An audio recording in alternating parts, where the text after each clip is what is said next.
We are the New York Knicks. We are the New York Knicks. Say go New York, go New York, go. Go New York, go New York, go. Say go New York, go New York, go. Go New York, go New York, go. Well, just like that, look who's back in the mix. Straight out of New York City, it's the red hot Knicks. And nothing's gonna stop us from hanging a banner. Not the Hawks, Heat, or even Indiana. It's the Knicks, back on pace, back in the chase. That's right, the 8th seed in the thick of the race. And while you try and react to the shots we be blocking, check out the team that keeps the. We're live on Instagram. Hitting threes, playing D. Houston launching jumps from the top of the key. And Ward, all right, guys. Welcome to another episode. Well, whatever you want to call it. Welcome to another Big Nick Energy live stream. As we all know, it's probably anybody who does any kind of content revolving around NBA. It's our favorite time of the year, right? Not only do we get to talk Knicks, but we get to talk about all these other names and all these other hypothetical situations where these other players come join the Knicks. Most of them don't go through. Most of these rumors, most of them do. I'll use a quote from Tom Thibodeau. Vinny, I guess you could throw that quote out there because you used it yesterday. For every million trade rumors, only one goes through. Right. So as Tom Thibodeau says, trust the work, block out all the outside noise, put your head down, and get the fuck to work. Now that we're here, let's jump right into it. We'll give a little review of yesterday because there was some little bit of spicy rumors, which our host technically, Jonathan, what's going on, pal? Our host Joe Yoke is really happy about PJ Washington gathering some interest for the Knicks. If you guys don't know PJ Washington, he's a forward. He's a forward on the Charlotte Hornets that's averaging 29 minutes a game. I don't know what's his numbers. Let me pull that up again just to have it nice and ready to go. I saw an interesting tweet today about this. So as everyone knows, he is a forward. I saw a tweet today that I didn't really think of, which I hope isn't the case, that why would we be looking at that position? Does that mean implications to Julius Randle's injury?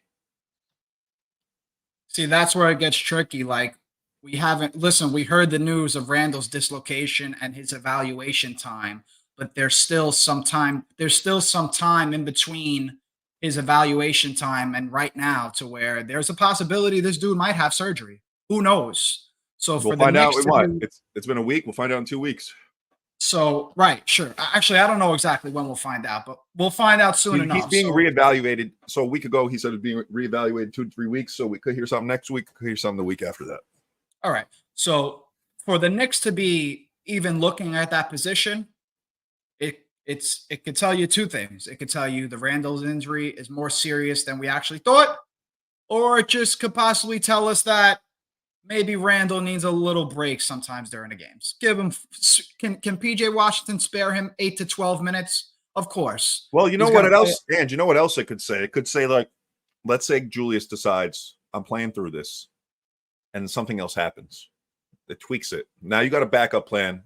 You got a contingency plan for Julius re-hurting his shoulder. So there's 2 ways you could read it. There's 3 ways you could read it. They could just be going, we just want to back up for Julius. It could be, we just want to back up for Julius. It could be, hey, if Julius hurts himself again, we're okay in the playoffs because we got a guy like this. Or Julius Randle is hurt and we need to find a guy for the rest of the season. There's 3 ways. And now that you bring that up, actually, just about Randle even coming back and playing through it, which is probably going to be the case anyway. If he doesn't go the surgery route, he's going to probably be dealing with some sort of discomfort. If you don't remember last season when he was out, I think he was out during the playoffs a couple of games, but I think he hurt his ankle. He got Miami hurt him, remember? And he was out. Right, in the regular season. Bam Adebayo in the playoffs injured this dude, and he missed the game. But I believe he hurt his ankle in the beginning of the season, and he was playing through it and then re-hurt it during the playoffs. So that's always something that's got to be on the table. Where Randle, yeah, bro, you got to look at it like this. Let's say he comes back in 3 weeks. He's going to be on minutes restrictions. This guy needs to be ready for the playoffs. Yeah, it'll kind of be the same situation as the beginning of the season. We were looking to trade Randle like the first fucking 8 games. And that's the problem with Knicks fans is that if you don't get immediate results, fans are looking to ship you out. If I got to be honest, guys, if I was Julius Randle, I would have been axed out probably 2 years ago.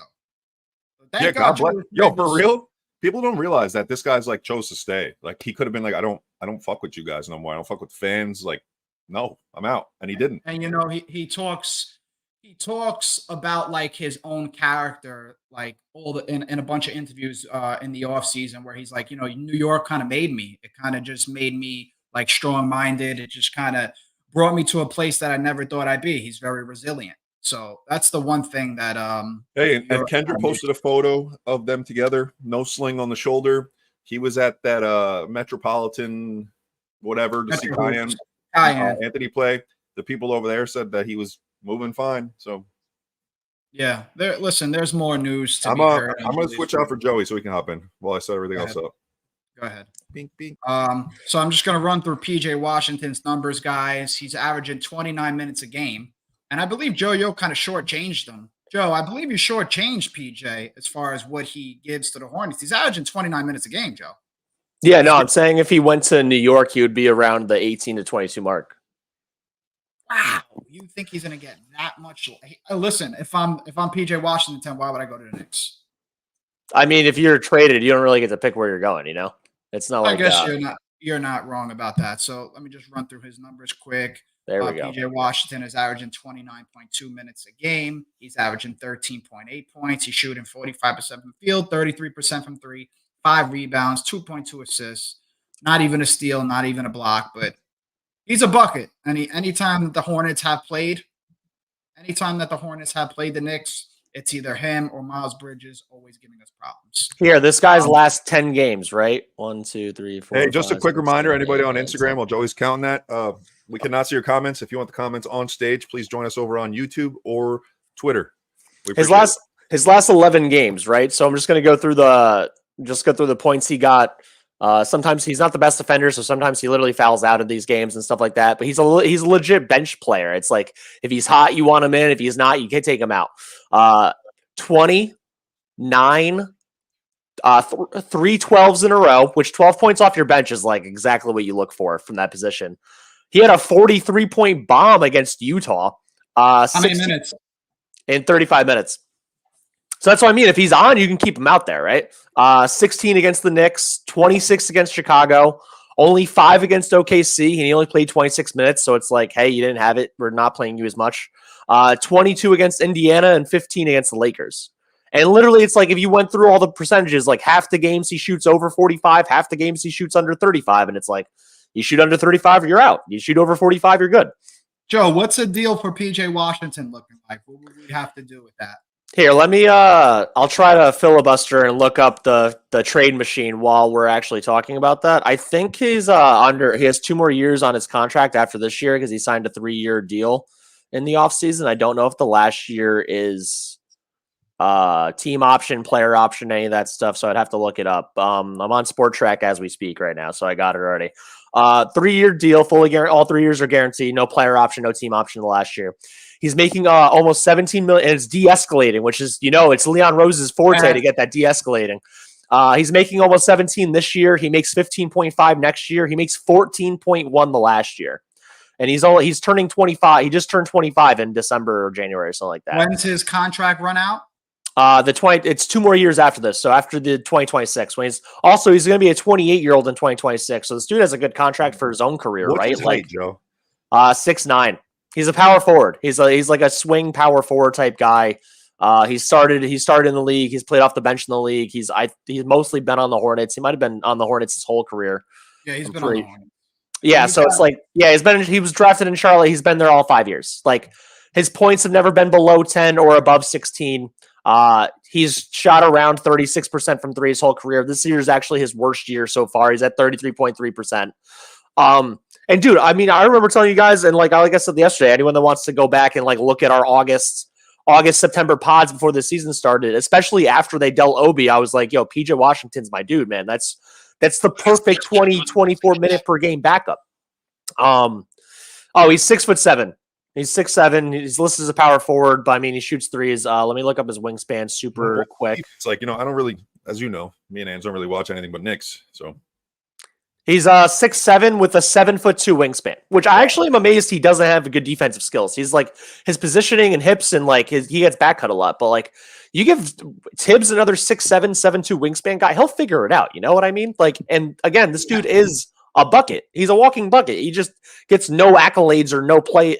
He gets play all the time, but he gets no accolades and no media attention in Charlotte. Joe, Knick fans will tell you they already had that in Obi Toppin. Is that another story for another day?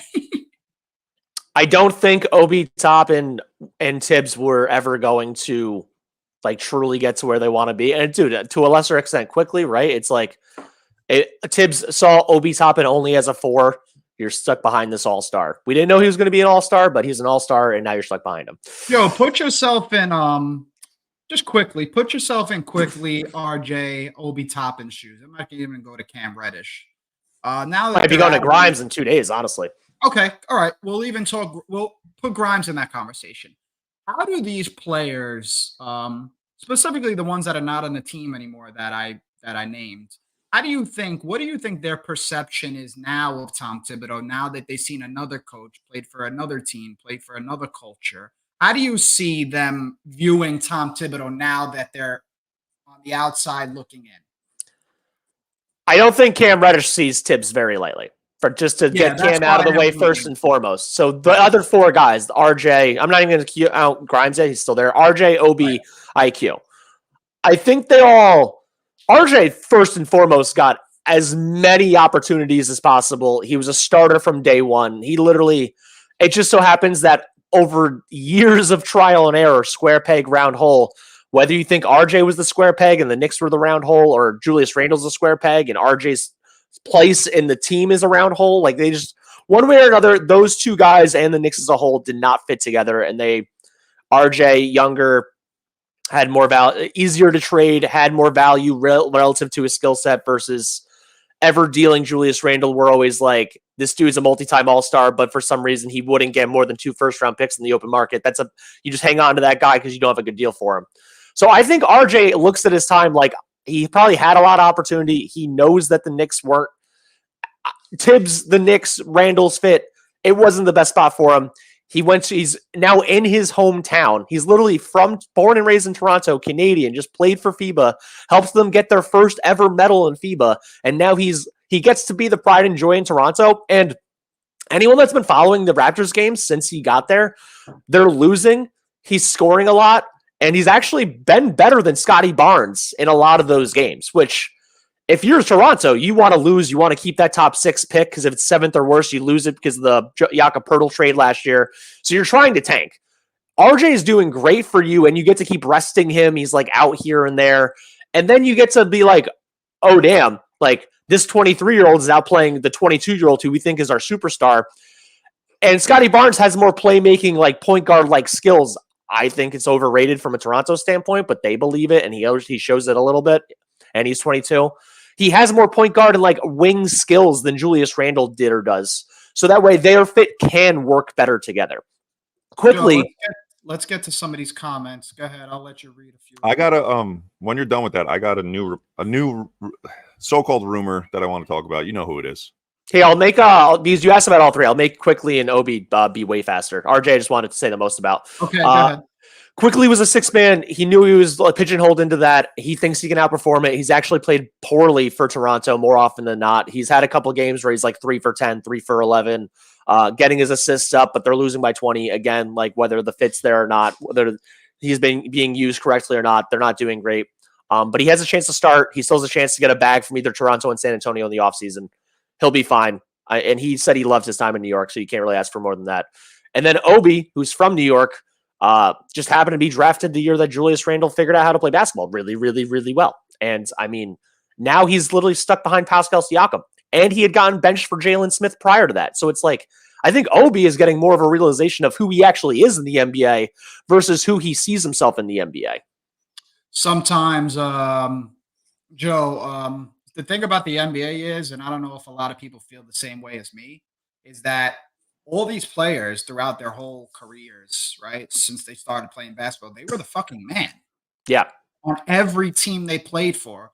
When you come to the NBA, there's a lot of men. There's a lot of guys that have solidified roles. There's a lot of guys who's been playing a lot of minutes. There's a lot of guys that have been playing big, that have been putting up big numbers. So it's really, how can you make the most of your opportunity given what you're given, right? So sometimes you might be a scorer through college, through high school, through CYO, through, whatever kind of basketball program that you played for throughout your career. And that might not be the case when you join the NBA. 100%. Absolutely. And that's something they just run into once you get there, man. That's why I was listening to, I listened to The Real Ones a lot, which is a podcast on the Ringer Network, and it's with Raja Bell.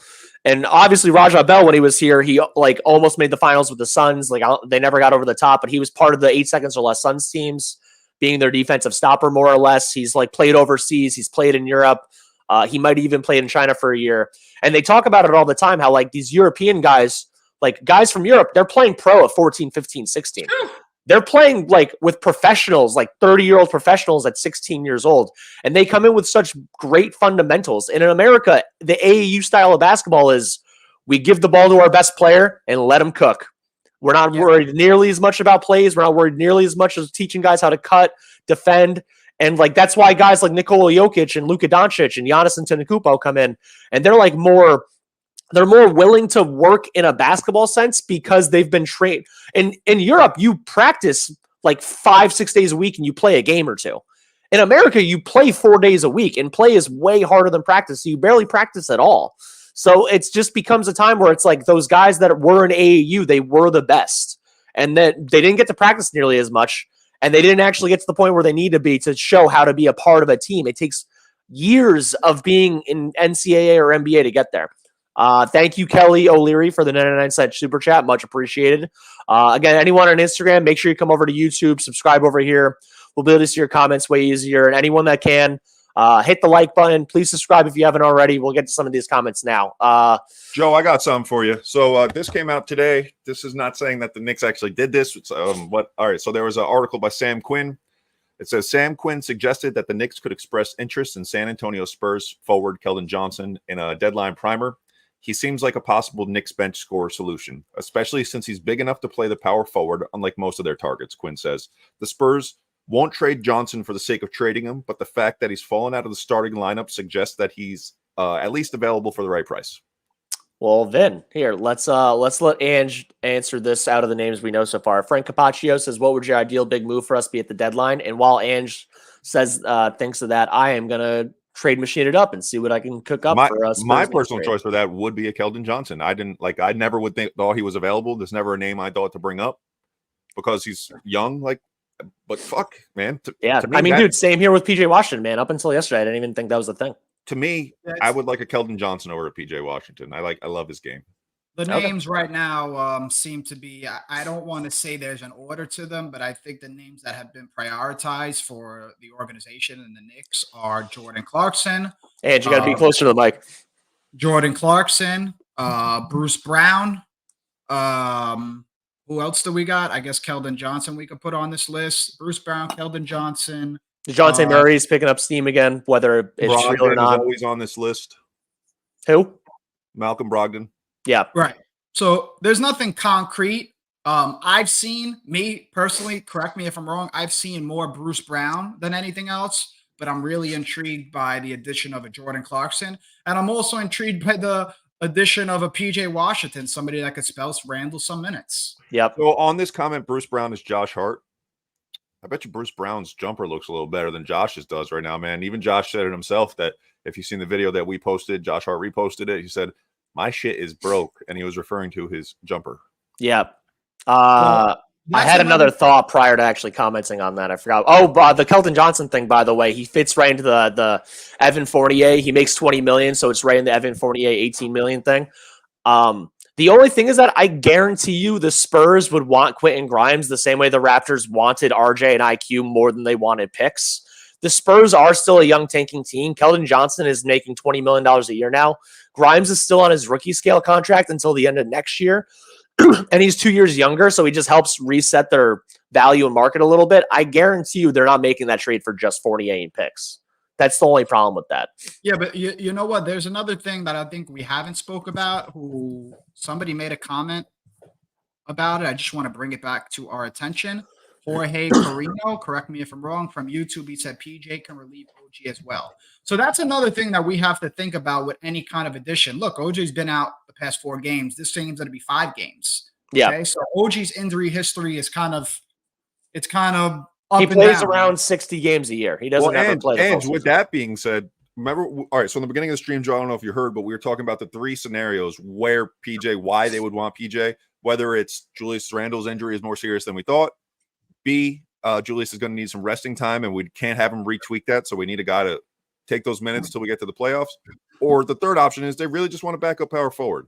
But now that you bring up the OG situation, could this OG situation be more serious that they need a guy to come in to, I was listening to a couple things. I think OG might just be out till the All-Star break, and they've been trying to get teams to which I kind of posted for our threads last night, that it's beneficial as a team to just be like, hey, this guy may or may not be playing. You get the opposing team to worry about scouting that guy versus not scouting that guy. And if they know your second best player is out, but your third best overall player and your number 1 best defender may or may not be playing, that changes the scouting report drastically. So it might be finally getting to the point that they're like, we could just sit this dude till the All-Star break, and even if we go 3-3 or 3, whatever, however many games are left, they go 500. For the crowd, for the audience, how much longer do we have to All-Star?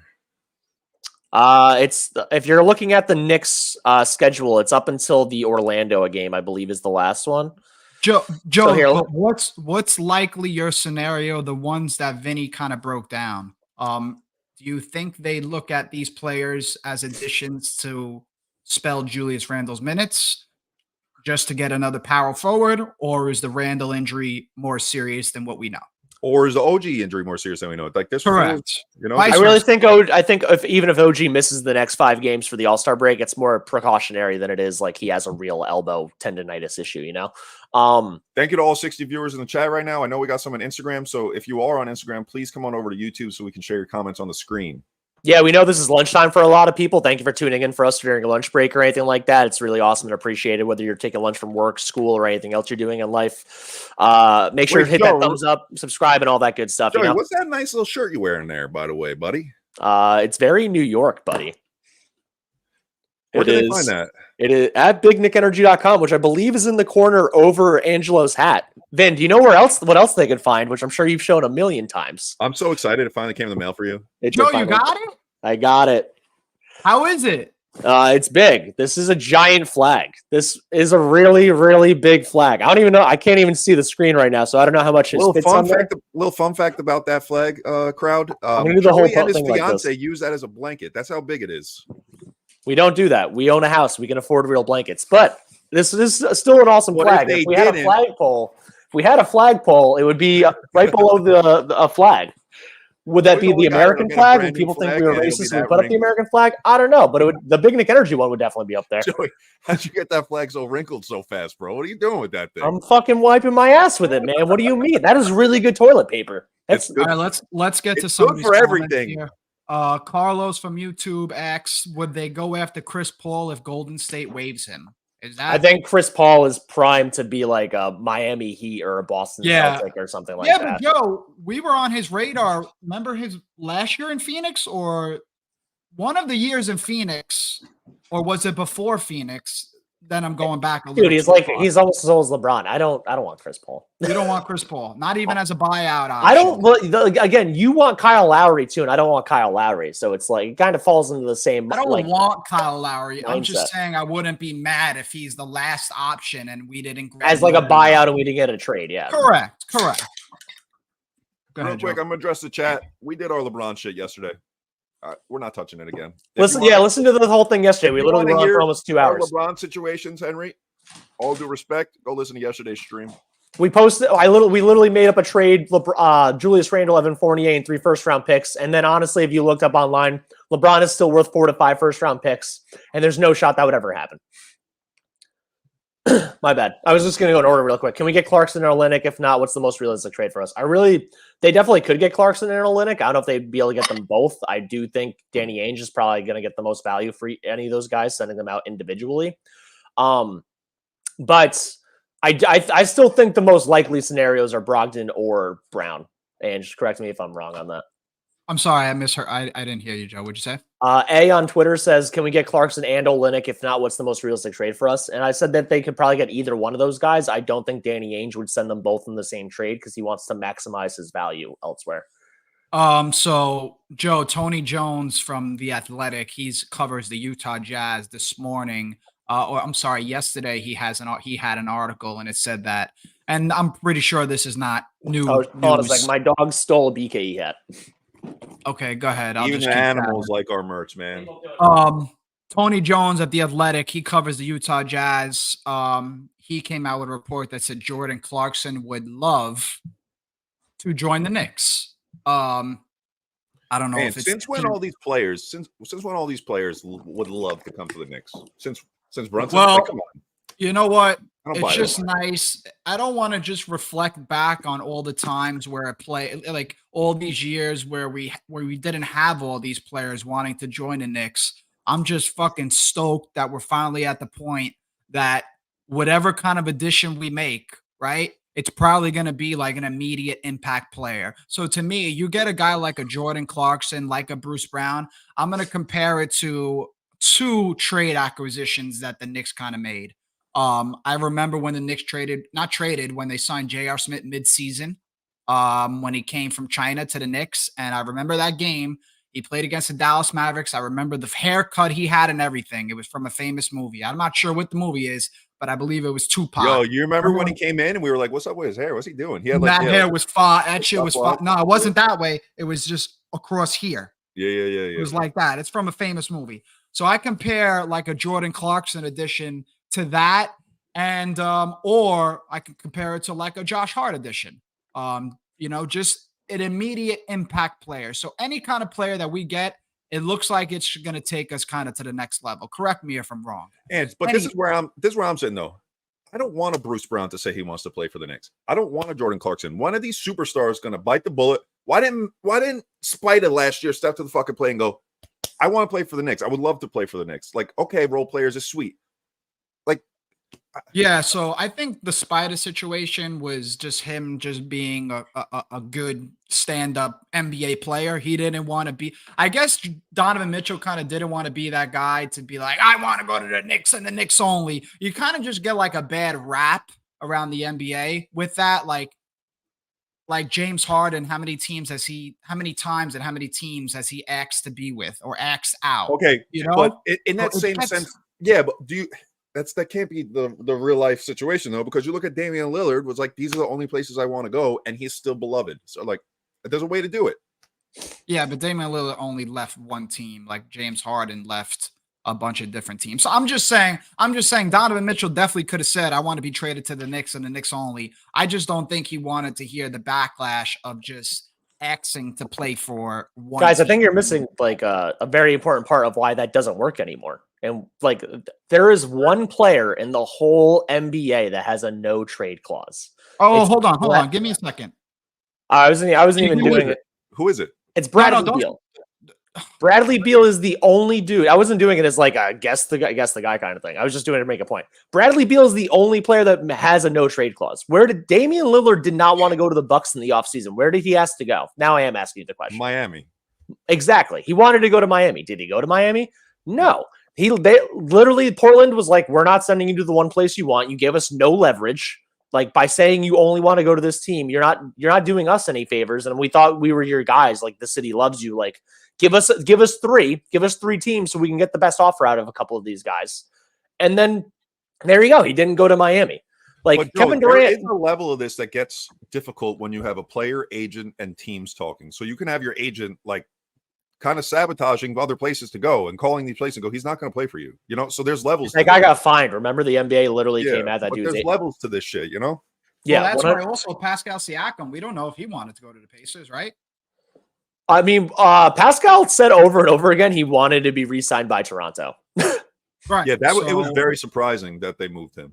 But playing with Tyrese Halliburton for a few months, that's going to convince you to sign long term. You're hoping. I mean, they You're they haven't looked amazing since they got there, and obviously Tyrese still hasn't played he's played one full game and then been on a minute restriction. Let's get back to these comments. We got a lot coming in, guys. Word up. Absolutely. Here, King made a big one before. A leader, and we're building a busting team. We're busting teams ass nightly. Why not come to the Mecca? It's now or never, and this window can't stay open long. We don't have a superstar alongside Brunson.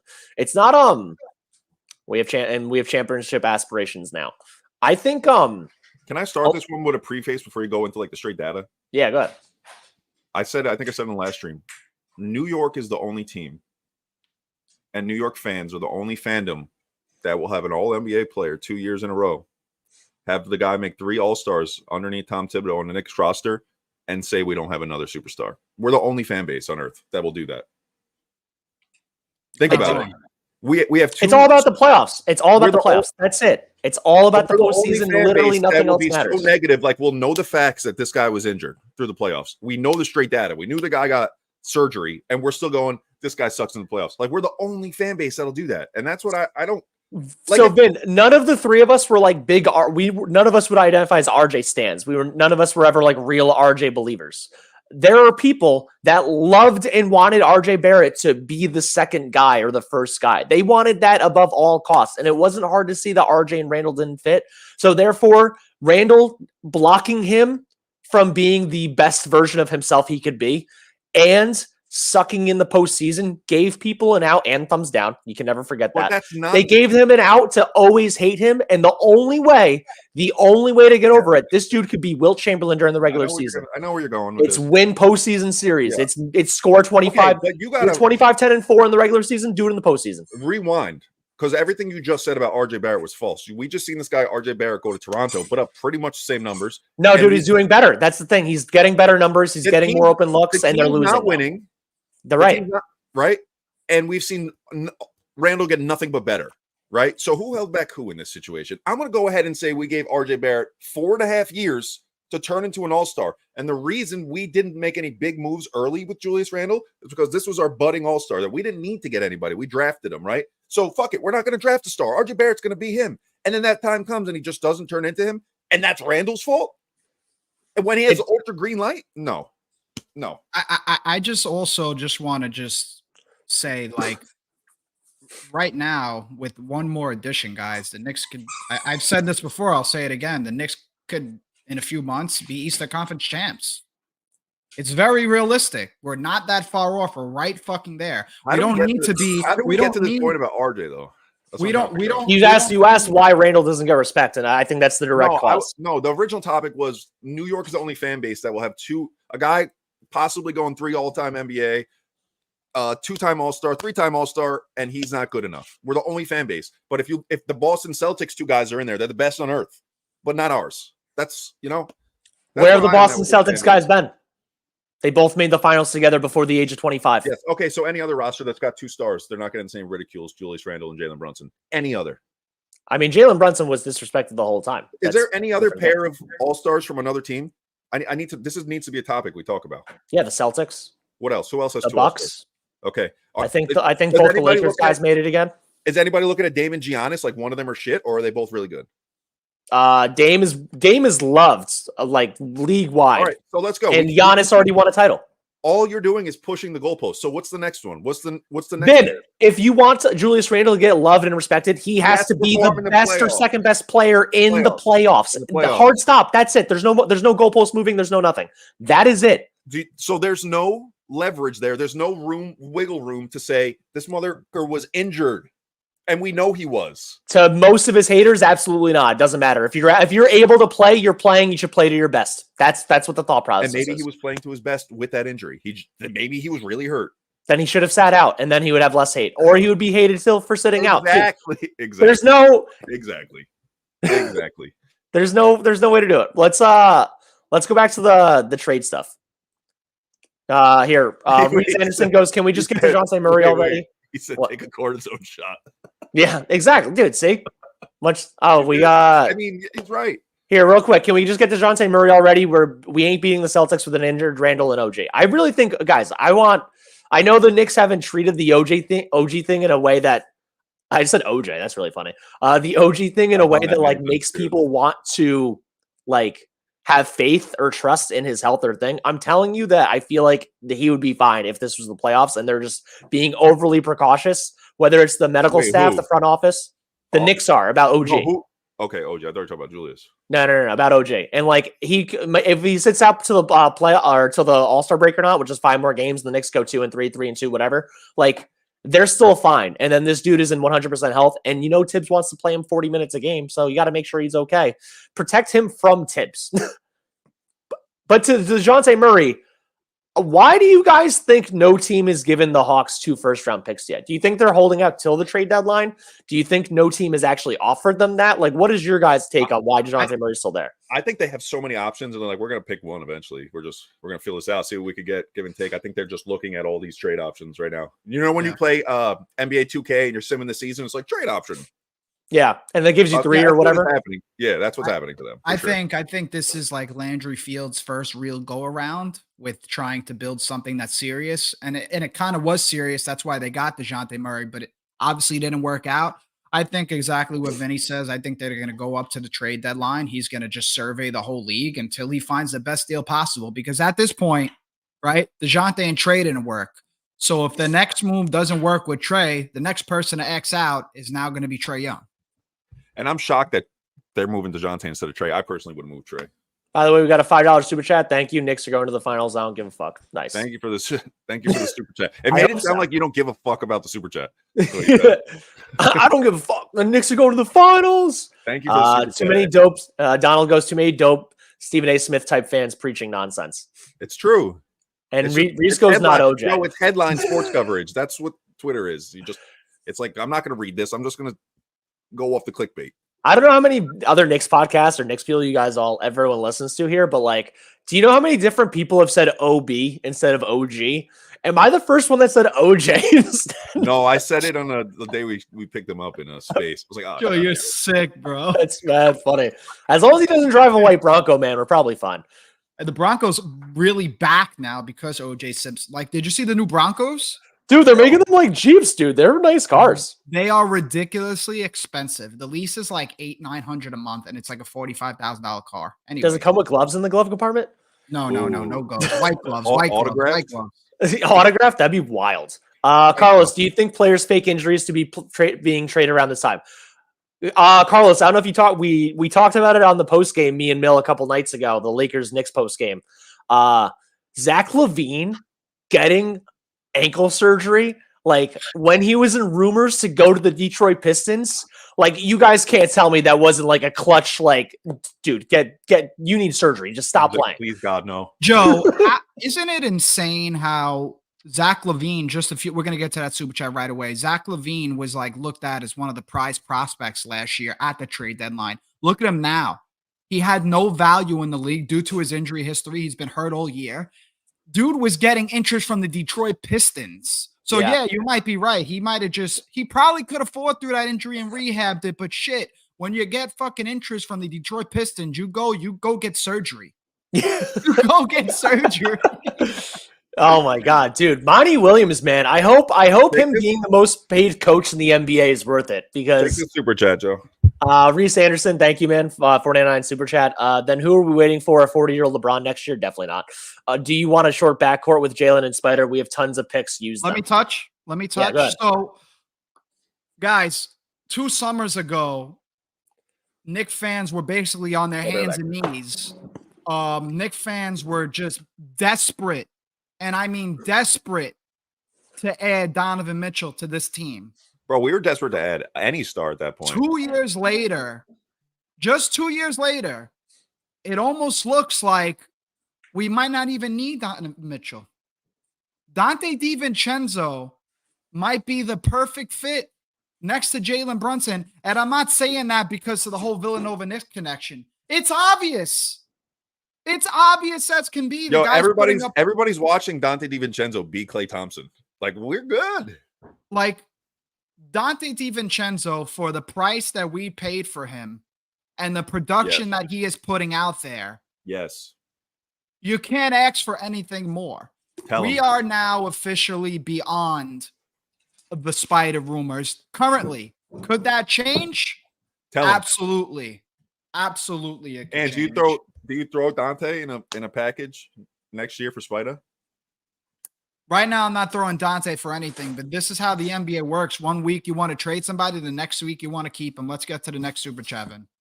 You got it, boss. Murray can play point guard when Brunson is in rest and the 2. So I'll jump on this one first. Thibodeau is going to run Brunson into the ground for the rest of the time he's a New York Knicks coach and he's on the Knicks, because that's what just Tom Thibodeau does with his prized point guards. You got to realize Jalen Brunson is Tom Thibodeau's new Derrick Rose. So I do feel you. If those few minutes he does shift to the bench, Murray is absolutely a great facilitator. His assist numbers are high. I fucking love Dejounte Murray. But the whole thing about Dejounte Murray is it would cost us too much. It wouldn't cost us too much. If we were going Dejounte Murray, we rock Dejounte Murray. But if we want a real superstar in the offseason, Dejounte Murray costs too much. I think I have an idea from the Knicks standpoint why they haven't, or they probably won't make this deal, right? It's not, and when I say Dante DiVincenzo and 2 first-round picks, they're not trading DiVincenzo, but like he's currently the starting shooting guard playing 30, 35, 38 minutes a night. Is Dejounte Murray, one, does he make you better than the Celtics, which I still think the answer is honestly no. 2, is he so much better than Dante DiVincenzo that it's worth trading for Dejounte Murray, getting rid of 2 first-round picks plus the Fournier Grimes, whatever, and then he plays more than Dante DiVincenzo and moves DiVincenzo from like 30 minutes a game to like 20 minutes a game? Is he worth that much more or not? In this situation, he's taking the minutes Grimes has, and we see how often he's on the court. Right. Yeah, no, dude, if you're trading for Dejounte Murray, he's taking 36 minutes a game. And then Dante DiVincenzo is moving Dante, down. Josh Hart, Precious, they're all moving down pecking order. There'll probably be drastically less minutes for that position because how good Dejounte Murray is. Yeah. I mean, if Bry doesn't play at all at that point almost. Yeah. The only thing I would say is, like, if you do bring Dejounte in and he's 100% starting at the 2, number one, the spacing is going to be awful. Nobody's spacing the floor in the whole NBA as good as Dante DiVincenzo right now. But the only thing that I would say, if you do bring Dejounte in, you do got guys that could play multiple positions. So Josh Hart can play the 3, the 4. I wouldn't put Dante DiVincenzo at the 3 and the 4. But you do have guys who could play multiple positions. Like, even if Dante came off the bench, I don't want to say you could play him at the 3 for a small lineup, but you might be able even to just put Dejounte at the 3 and Dante at the 2 and see how that works. Let's look at the fabric of Dante's game, right? He's a 3-point specialist, catch and shoot, right? He fucking kills it. Yep. He's becoming a shot creator. We've seen it the last few games. He's adding that little mid-range. It looks good. He's not depending on the pass. He's kind of making his own. He's been showing that lately. He's okay on defense. He's not a facilitator. He's averaging about around 3, I'd say, just based off the bets I've been putting in and losing, around 3. You're like, dude, 3.5. He's gonna get 4 around there. Around there. He never gets 4. What are you getting in Spida? I'll make you hate a player real quick. You are getting a shot creator, an all-star. He's got a 3. His defense is mediocre. We're losing on defense, but I think that could be fixed under Tom Thibodeau. You're losing looks from some of your best players. Same with Dejounte, though, right? They are the same caliber. They're very similar ball players. I would say that Donovan Mitchell has a better going to the basket bag. He's way more creative, versatile.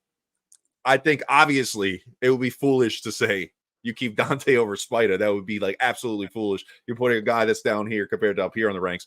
But are we okay without him? And we fulfill another role with a different type of player? I think so. Eugenio Frey has a good question. Do you keep Hartenstein in the lineup when Mitch is ready to come back? Let's assume Mitch is back like April 1st. So there's like 2 weeks before the postseason for this hypothetical.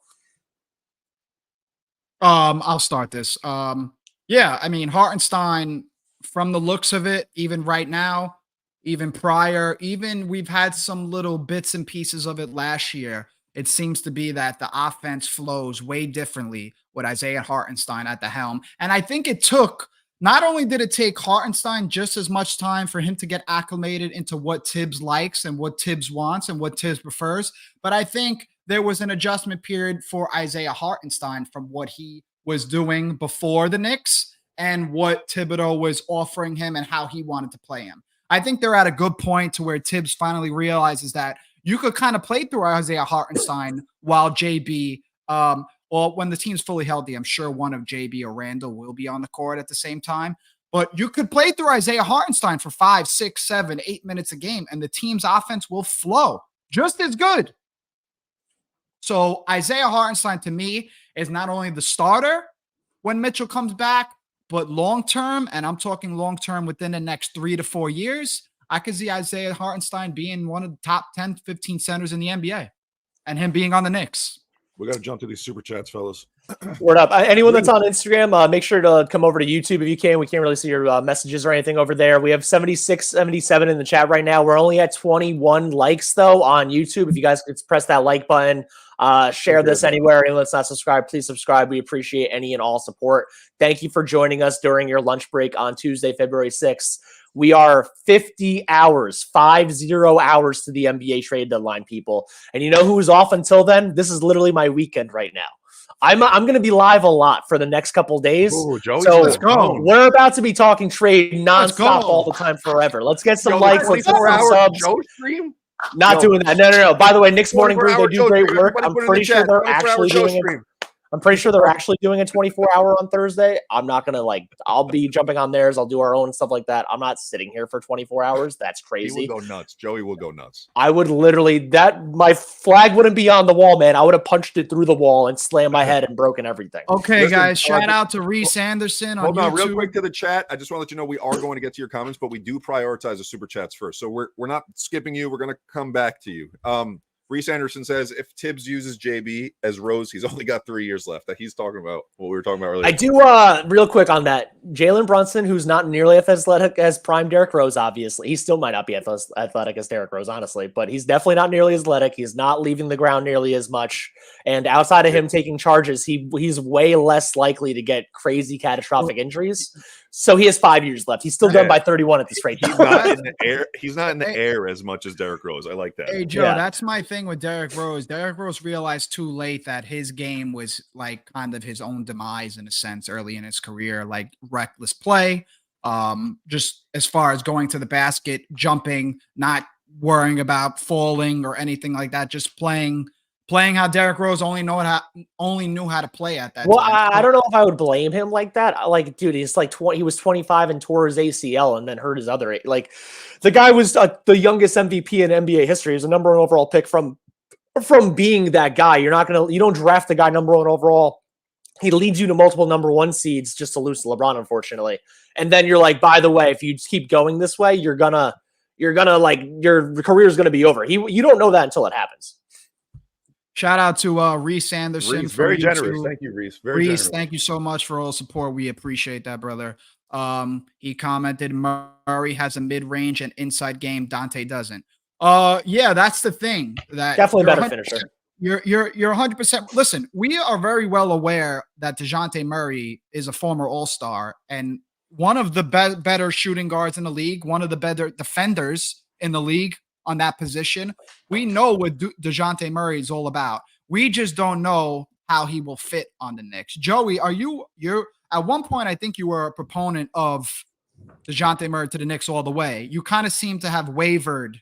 No, he would still be my number one target. I just don't see it happening. It's not that I've wavered. It's that I just don't believe that's the direction they're going for.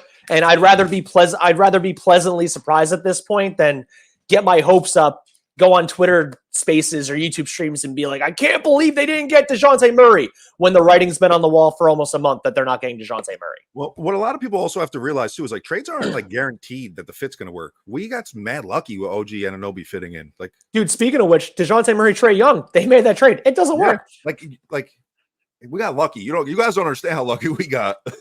Shout out to King on YouTube for the $1.99 super chat. Knicks Nation, keep thriving, guys. Thank you so much for the support, brother. Thank you, bro. And you're right about that, Vin. And I remember Randall speaking. I don't know if it was one game. I didn't mean to put that up. That's funny.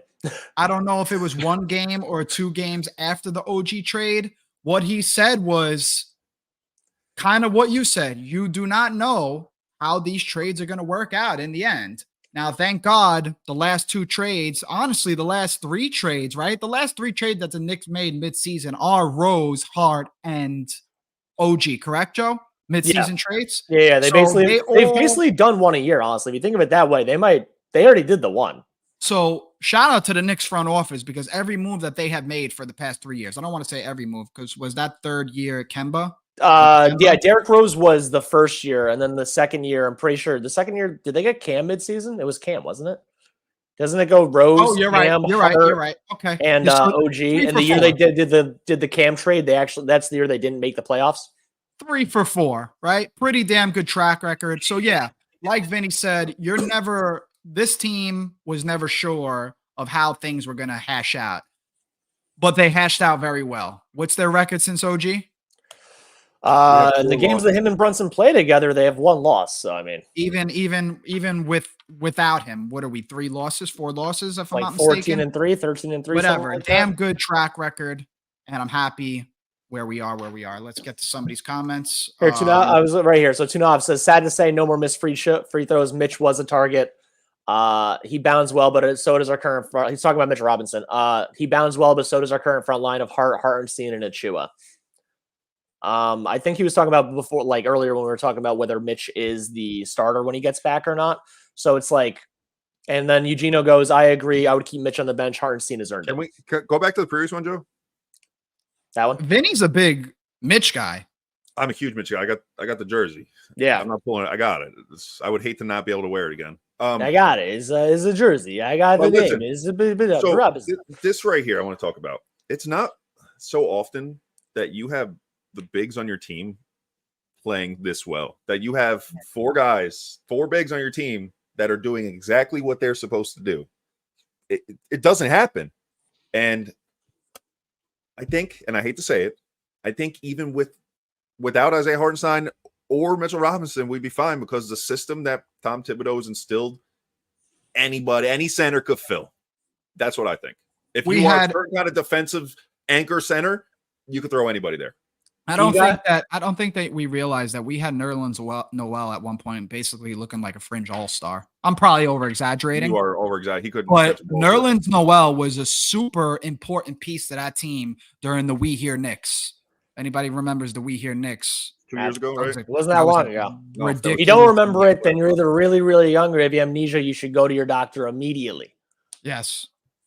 By the way, guys, I made this last week for one commenter that I don't know if they're here or not now, but I literally have the top 29 centers in the NBA. Hold on. We'll get to that in a minute.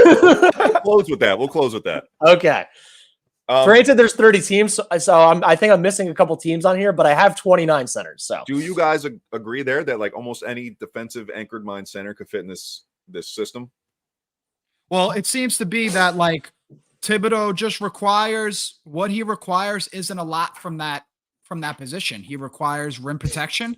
He requires you to anchor the defense. It seems like he doesn't require you to shoot 15-foot jump shots. We're not even listen, when we got Isaiah Hartenstein last year, everybody was thinking that he was going to be the stretch center, right? And we've seen him take a couple last year. I don't know if it was preseason or early on or whatever during the season, very sporadically. I don't know how many threes he took. Wasn't a lot. But we were expecting him to be a stretch 5. Tom Thibodeau's system doesn't require that. Shout out to Vincent Pulio from YouTube, $1.99 super chat. Appreciate that. Thank you so much for all your support. Real quick, we're around 80 people watching right now. If we can get that like button hit subscribe. Anyone over on Instagram, come over to YouTube, all that good stuff. We greatly appreciate any and all support. And thank you again for joining us during your lunch break. It's 1 p.m. now, so I know some of you guys might be leaving, but some people might be coming back in for that 1 to 2 or that central time zone. Look at that crazy flag Vin has. I have it right here. It's a giant Big Knick Energy flag. If you can, check out the website. It's above Angelo's head, bignickenergy.com. We make cool merch. We started out as meme people. We're more than meme people now. We've been diehard fans the whole time. We talk, we listen, we make stuff. We miss every Knick that's once a Knick, always a Knick. We want every superstar. We're winning the championship one of these days. Subscribe, baby. Except Andrea Bargnani. He's not once a Knick. He's not a Knick. He was never a Knick. He was never a Knick. Never a Knick. What the fuck was the topic? Because I had something so good to bounce off that. Before we move on, I want to talk about Precious Achiuwa. All right, end of the game last game. He puts up a 3, misses. He gets the ball back. He puts up a layup or he goes for a layup, misses. No way Tom Thibodeau was like, that's allowed. Like, there's got to be a part where Tom's like, you're done. You're just fucking sitting. You think that's when he took him out for McBride? I'm just thinking, like, who in there? Like, he had to be flaming, right? That Precious Achiuwa was the guy that took those 2 shots and missed. When centers aren't these guys who do this. Tom Thibodeau goes crazy. I think when players on the Knicks make mistakes, MSG, the whole network, they know, put the camera on Tom Thibodeau. You just see him, you just see him blurring out curse words. Or scowling. He has a great scowl. There's nothing I love more than those Tom Thibodeau reactions after you see like a Julius Randle missile, 360 fucking missile to the corner that fucking flies over his head. By the way, I wanted to, before we get off I Heart and Mitch kind of thing, I want to let everyone know that the more and more I think about it, that they're more likely to keep Mitch than I Heart, because I'm pretty sure the way that I Heart's contract and the CBA, and they've so many stupid rules. I Heart is an unrestricted free agent, but the Knicks are only allowed to pay him 125% of his current salary, which I'm pretty sure means the Knicks can only pay him up to $13 or $14 million a year next year. Give or take, it might be off 20. What is that? Somebody's going to throw 20 at him, no, Joe? Yeah, that's what I mean. This guy's going to get offered $18 million to play somewhere else, and there's a chance the Knicks don't keep him, which is why I've been actually trying to look at centers that are going to go in the draft this year. Tyler Smith, Khalil Ware, Zach Edey, who is definitely too big and slow. Joe, so what are you trying to tell me right now is Isaiah Hartenstein is not going to be on the Knicks next year? Is that what's the percent? For all the times I keep saying they should keep Ihart and trade Mitch. I don't think they're going to be able to re-sign him. Well, then they better trade his ass before the deadline, man, because he's going to walk. So they're not trading him. They're trying to get as far as possible. He's going to walk. If we get to the sellers, they would. If we get to the off season and we trade Mitch, is that enough money freed up? It doesn't. It's not about the salary cap. It has nothing to do with the salary cap itself. Rights. It's literally his bird rights or whatever it is. Like they just can't offer more than 130% or 130, whatever the number is. It's not the max that he's probably going to get somewhere else. Right. It's weird how that works. Like literally bird rights are like the anti-restricted free agent. Like RFA, you can match whatever it is. Bird rights, you're kind of leaving.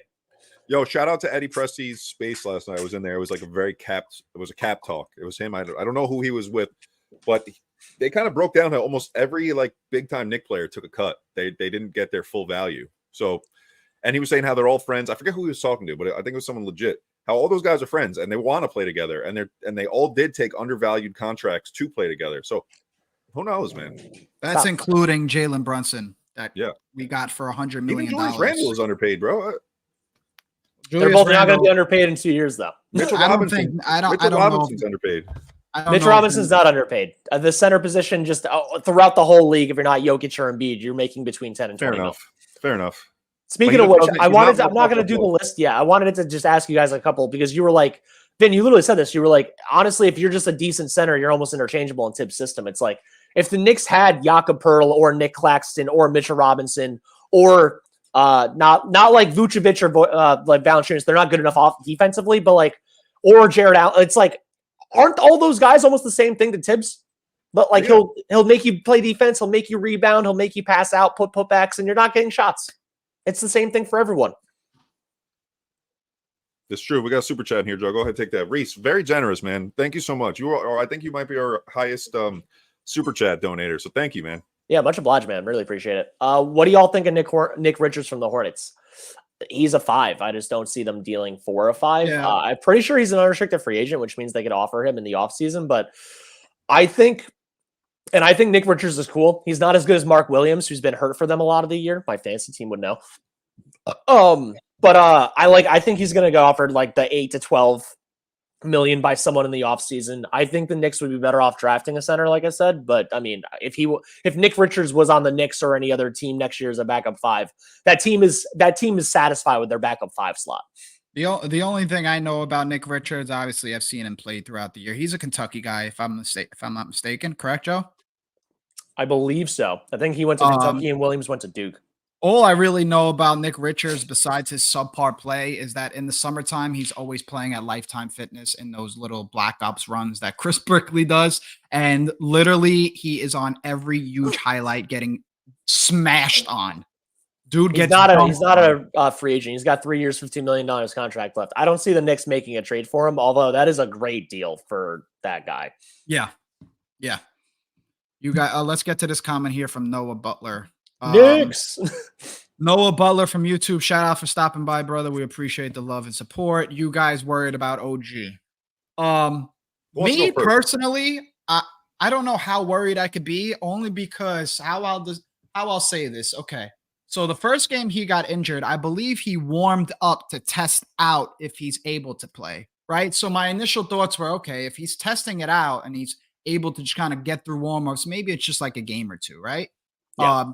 Now that it's been 4 games, the realization I've come to is that OG Anunoby, obviously injury history, plays 60 games. You said a year, Joe, 65 games a year, average, around 60.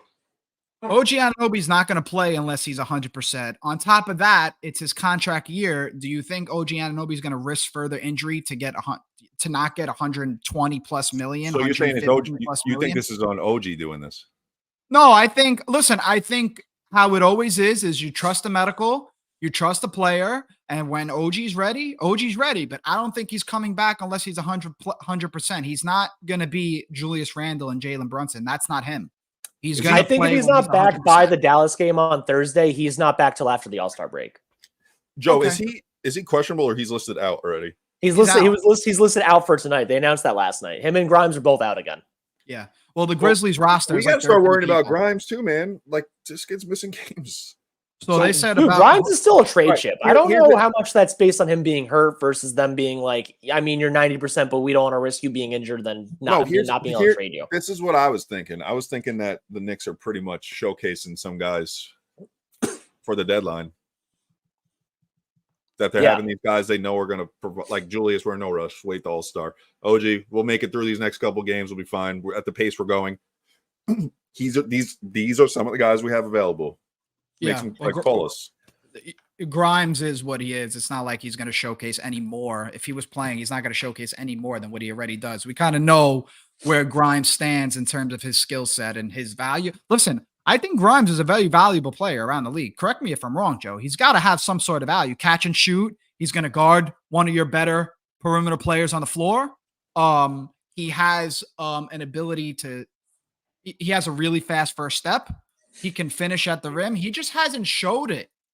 He hasn't been able to show it consistently. So listen, if Grimes is not here in like 2 days, me personally, I wish him well. I want to see him prosper.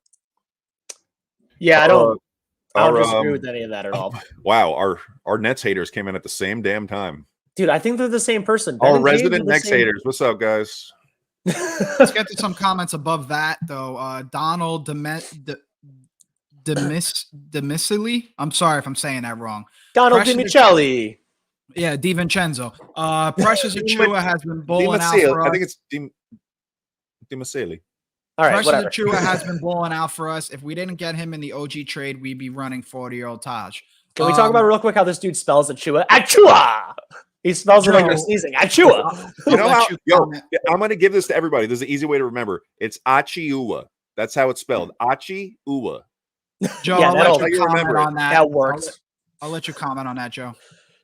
Oh, Ben, what did you try to describe yesterday that was just so weird and just dumb that we were like, I don't know. I got a tooth pulled yesterday and they shot me up with like shit. I was loopy as hell yesterday. I wish I remembered because it was ridiculous. The tooth is healing. Neither of you asked. The tooth is healing phenomenally. Thank you. You're welcome. Oh, Ben, how's your tooth, man? As if I didn't ask you the first thing I said. The first thing I talked to you about this morning. Yeah, I talked to you last night about it, dude. Selfish prick. You're like, to the super chats. Everyone. Oh, I have to answer the stupid question first. It's not a stupid question, Donald. I'm sorry. I'm mad at Ben, not you. 40-year-old. We'd be running 40-year-old Taj. Is that bad? I think it's entertaining. As a Knick fan looking to win games, maybe not that entertaining. But watching Taj Gibson for 6 minutes a game, huff and puff up in the floor, it's pretty funny. If you just thought of it in no other way as straight comedy, it's Give me pretty 40-minute Taj game. If Precious wasn't in this deal, I think they were getting a big from the Raptors no matter what. You know, like whether it was Precious, Chris Boucher. I mean, they're not trading Pirtle, obviously. It's why they don't have a first-round pick. But yeah, I don't know. It's cool. Matt Pizzarella from YouTube. Thank you for the love for the $5 super chat. He asked us, who would you choose from the second unit? Brogdon, Bruce Brown, or PJ Washington, and why? What would you give up? Shout out Brothers Ravioli in Queens, New York. Who would I choose for the second unit? Brothers Ravioli, that's my business, guys, but I don't want to touch too much on that. We're focused on Knicks and Big Knick Energy. Brothers Ravioli don't pay us for sponsorship yet, so love you. I'm gonna say if I had a choice between those two, it's probably Bruce Brown, only because I'm always a component of you can never have enough guys to do all the dirty work, and I think Bruce Brown could also spell Jalen Brunson some point guard minutes. So that would be my choice. You guys give yours. I mean, I've said it's probably I would prefer PJ Washington out of these three guys. So you really trust in Deuce McBride? That's what it's coming down to. Is Joe wants the ball in Deuce McBride's hand for the second unit, and I don't agree. What do you not know who Joe's favorite player on the Knicks right now is? I said everything. It's Deuce McBride. What, do you not take an information? I literally explained, I never gave a crap about play the kids. I've never been a play the kids guy. Kevin Knox, Frank Ntilikina, RJ Barrett, Emmanuel Quickly, Obi Toppin, Quentin Grimes. We got kids now. I never cared, honestly. I wanted the best team possible.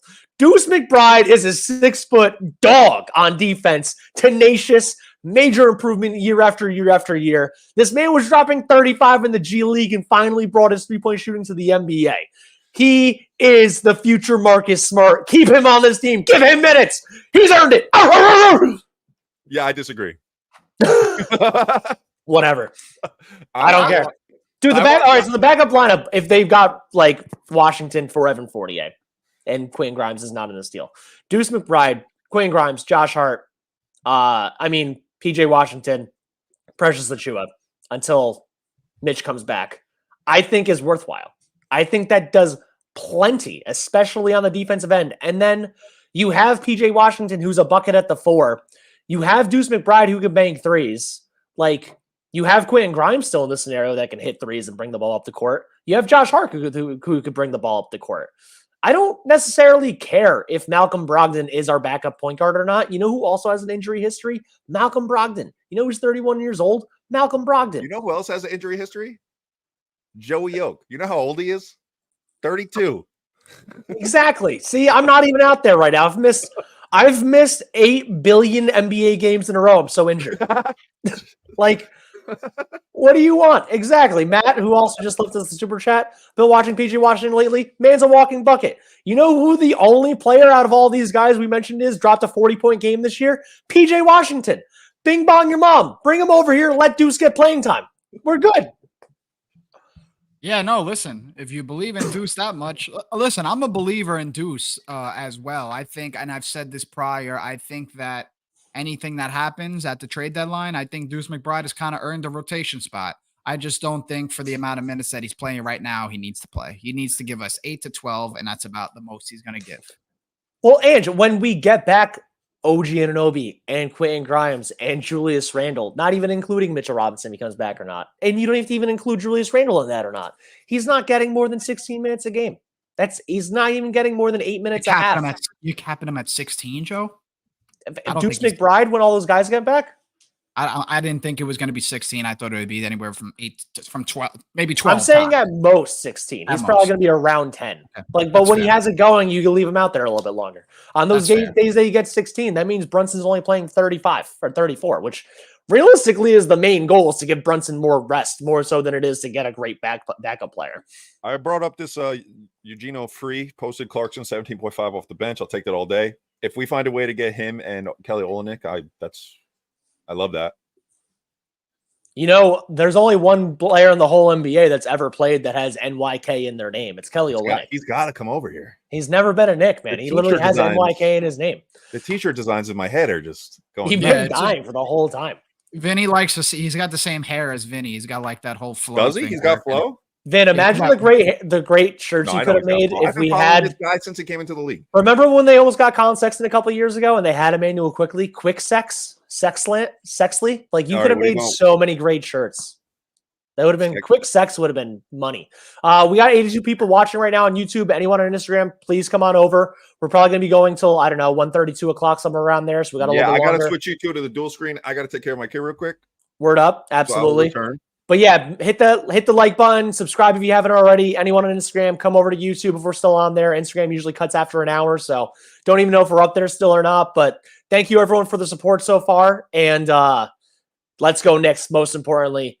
Angela, to get some more comments. LV Live says, I will take Sexton over Clarkson. We need someone to run the point on the second unit. I like Sexton. I've always liked his game. He actually put on a good showing last game when he played the Knicks. He kind of poked the bear the wrong way. It didn't work out in his favor at all, but he put on a good showing. I think he'd be a nice fit with the Knicks just to spell Brunson a few minutes, because that seems to be one of the main priorities besides looking at the forward position is just finding a way to just take some load off Jalen Brunson. And I'm not talking about just minutes, right? The minutes, obviously, that just comes with adding a guy like that. But you need a guy to just score points. You can't expect Jalen Brunson. Last game, he put up 31 shots, guys. You can't expect that kind of production daily out of him. Dante DiVincenzo, I think, even put up 22 shots. 26. And he's not meant to put up 26 shots in a game. Correct. So there's a need for a scoring option, regardless of just getting somebody just to get somebody. We need somebody who's going to put the ball in the fucking basket. Facts. Deuce McBride, 30 minutes. No, I'm joking. I'm totally joking, Ange. I'm not being that serious. I'm not that much of a Deuce McBride standing homer that I believe he should be playing the most on the team. But if he did one game, I wouldn't be mad, baby. If playing the G League Grizzlies tonight, I think Deuce gets 30 plus minutes and points. Hey, Joe, lock it up. No, don't lock it up. Let me ask you a question. Is there any under the radar guy that kind of hasn't been, you kind of haven't heard, but kind of like the fit of the Knicks? Is there anybody that you have an eye on? Maybe the Knicks might go after? Dude, at this point, it's like the rumors have had like 8 to 10 different names. And New York is always a target for everyone, right? It's like, oh, maybe they'll go to the Knicks. Maybe they'll go to the Knicks. Maybe, like, I don't know. Like, out of all, like, Kelly Olynyk's been mentioned. Like, Collin Sexton and Jordan Clarkson have been mentioned. Like, Bruce Brown's been mentioned. Like, right. That's why I'm so, like, cool with the PJ Washington thing. It's like, it's a new rumor. It's like a guy that I pined for in August and stuff like that. Someone that's, like, off the radar that I would want maybe on the team. And I have to actually, that reminds me to ask you a question about this, because obviously we did the Gil thing. Anyone that does subscribes to us, if you haven't already looked at it, I actually did a live stream a couple weeks ago crapping on Gilbert Arenas.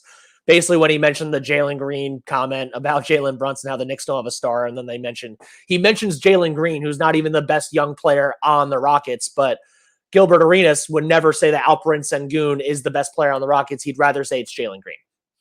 So he brings up Jalen Green. But Jalen Green is kind of technically available right now. Like, they might be shopping him. I don't think they're going to actually shop him because they probably would want 3 first-round picks for the guy, and they're not going to get that based on what he's shown. What would you do? I'm not asking what the trade would be. I'm not asking, like, do you want Jalen Green? I'm assuming all the answers are no. But if Jalen Green then just became a Knick for some reason, how would you feel, like, instant reaction? You're getting a young player who's explosive. You're getting a young player with a lot of talent. You're getting a young player with a lot of upside. But I think Jalen Green wants kind of his own show, and I don't even think his own show is working out for him right now in Houston. I remember listening to the Paul George pod in the summer, and Paul George brought up to Jalen Green how James Harden was possibly interested in coming back home. Well, whatever you want to call it, to James Harden. I considered that to be his home. He had the most success there individually. Correct. So James Harden at one point was putting out some feelers that he was interested in going back to Houston. Before they signed Van Vliet. Yeah, I remember this. Correct. So Paul George actually said there is pros and cons to James Harden coming to the Rockets. But in the end, he kind of made it seem like Jalen Green needs to kind of just learn through his mistakes and learn without James Harden. And Jalen Green kind of agreed with him. So maybe Jalen Green just thinks of himself as he could still be that guy, or that he's becoming that guy. So if he happened to be a Knick, if that was ever the case, I would be excited only because you're getting a guy with a lot of talent and a lot of upside. But I think Jalen Green wants his own team. And right now, Madison Square Garden, it's the Jalen Brunson show. And that's not stopping anytime soon. Do you think, because Jalen Green is currently he is currently 21 years old. He turns 22 in 3 days. Very, very young player, has upside, a little chaotic both on and off the court. I know we all saw the video of him humping his teammate. Yeah, that won't go well. Yeah, that's something you get made fun of in New York for at least until you drop 40 points a couple times. And then they forget. Then you'll be fine. It's all good. But yeah, dude, it's just like you remember last year on Twitter, there was like this like NBA advanced stats like thing, and it like literally went like It was like a 15-page thread about like why RJ Barrett was inefficient and why every single player was more efficient when he didn't play. He literally did that with Jalen Green like a week ago. And it's just concerning. It's like much to the point you were saying before. Anyone that didn't hear this, Ange made a great point about like players in AAU and stuff, like players just coming up, always being the guy with the ball in their hands, always being the best, kind of like that. Jalen Green's always been the best player on every level of basketball he's ever played. And now he's going up against like adult real men in the NBA. And you could tell he still wants to play like he's the best 16-year-old out there. And it's just, he's not. So it's like, how long? I think he will be great at one point someday. How long is it going to take for him to get there? Which is the real issue with any of these guys. It's like, how long does it take for you to actually get to realizing what your role actually is? Like, how long does it take for you to realize you're Jamal Crawford or Lou Williams or I had a third name and now it's just gone, or J.R. Smith? Like, how long does it take for you to realize you're one of those dudes versus you could be Carmelo Anthony or LeBron James? It's just, when will Jalen Green realize he is one or the other? It's an ego thing, Joe. I think what would put a damper on his play, obviously, this season was the culture that's been put in place. Udoka seems like a guy, no nonsense kind of guy. 100%. And Sengun is the main guy. Sengun is going to be the next Jokic. So that team is not revolving right now around Sengun. Fred VanVleet, regardless of how you feel about him, is still a hooper, right? They're trying to bring in something new, trying to set the culture down. Because what was going on these last couple of years while Jalen Green was on the team wasn't enough. That's not sustainable. So I think that's put a kind of damper on his kind of play this season. But I'm hopeful for his progress. He's got talent. He could score the basketball. It's just about, like I said, Joe, earlier, it's about in the NBA just finding your role. We know the guy can get you buckets, but there's got to be other ways to impact the basketball game besides scoring buckets. And again, he's 20, he turns 22 in 3 days. So he definitely has some time to figure it out. He's a baby, Joe. Yeah, exactly. It's exactly it. He's like still so young that it takes a lot. I'd say it all the time. Guys don't reach their peaks or primes until they're between 27 and 31 years old. So this dude has a while to get there. Reese Anderson, once again, $1.99 super chat. Shout out to you for the love.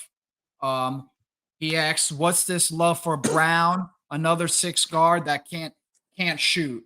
I don't know what's Bruce Brown's numbers exactly. So I got it. I actually pulled it up while you were, I guess I knew you were going to pull up the super chat, obviously. I actually pulled it up and I have Bruce Brown and Josh Hart side by side on Basketball Reference right now because, by the way, we're about to hit 90 people watching right now. Appreciate the love. Hit that like button. Make sure you subscribe. Anyone that's on Instagram, if we're still over there, I don't even know because it cuts off after an hour sometimes. Come on over to YouTube. Make sure you show us love over here. We really appreciate it. Check out the merch and all that good stuff. So what's the level of Bruce Brown? The guy was, first and foremost, the guy was the 6th man of the NBA champion last year. They played Bruce Brown at the 5 sometimes. They played him at the 1 sometimes. I mean, when he was the 5, it would be on offense, and then Aaron Gordon would cover the 5 defensively for the very short time that Jokic was out. But still, the guy is really versatile. He does a lot. He actually has a good assist to turnover ratio, which is decent. He shoots, and this is all compared to Josh Hart right now. 3-point percentage over the last 3 seasons, 36%, 34%. Free throw percentage, 78%, 76%. And then it's like, those are the main things we're worried about, right? It's like, why do I want Bruce Brown more than like most people do? And they all say they're the same player. Bruce Brown is naturally more like Josh Hart wants to be a guard. He's a small wing. It is what it is. Bruce Brown actually is a guard that happens to be able to cover bigger players, and he shoots better. And it's just another guy that always knows it's in the right position. He just knows where to be at the right time. They're not, and like people get caught up on the whole like Josh Hart, Bruce Brown thing. It's like, why is it that diving for loose balls and trying your ass off is so rare in the NBA that when players do that, they get compared? That should be the norm. You're all making millions of dollars playing a game. It should be like every single person should be diving on the floor for loose balls, except for Mitchell Robinson. If you're over 7 foot and you get hurt and you have like too long of limbs. Just straight up, human beings aren't meant to be 7 feet tall. They get hurt a lot. If you're 6'4", between 6'1" and 6'9", they should all be diving for loose balls. That shouldn't be like a Bruce Brown plays too much like Josh Hart thing. That shouldn't be compared. They're not the same exact player, and we got to stop thinking they are. He can shoot. He shot in the playoffs 2 years ago, 40% from 3. He's been in the playoffs 3 or 4 of his 6 seasons in the league. He has postseason experience and a ring, which is, I don't know about you guys. No one else in the Knicks have a ring. Thibs has a ring as assistant coach. Dante DiVincenzo. Oh, that's right. He played for the Bucks. It was the Bucks, right? Yeah.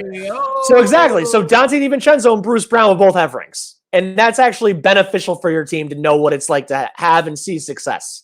And Bruce Brown, again, he played the 5 a little bit last year. He played the 1. He can play the 1. He's naturally a 2 through 3. Even with Brooklyn, he played kind of the dunker spot. He was kind of all over the place. And that's why he shot 35% from 3, which means he could do both. Guys, I don't mean to cut you off, but I got somewhat of OG Anunoby update from Ian Begley here.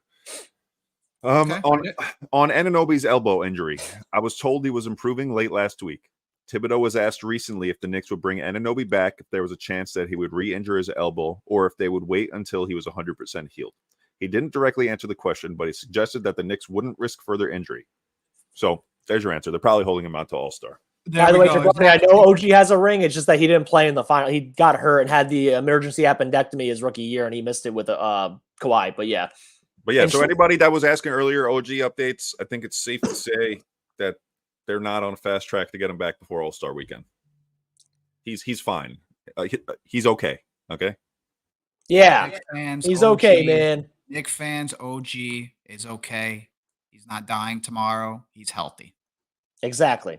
Reese Anderson from YouTube once again with the $1.99 super chat. We appreciate the love.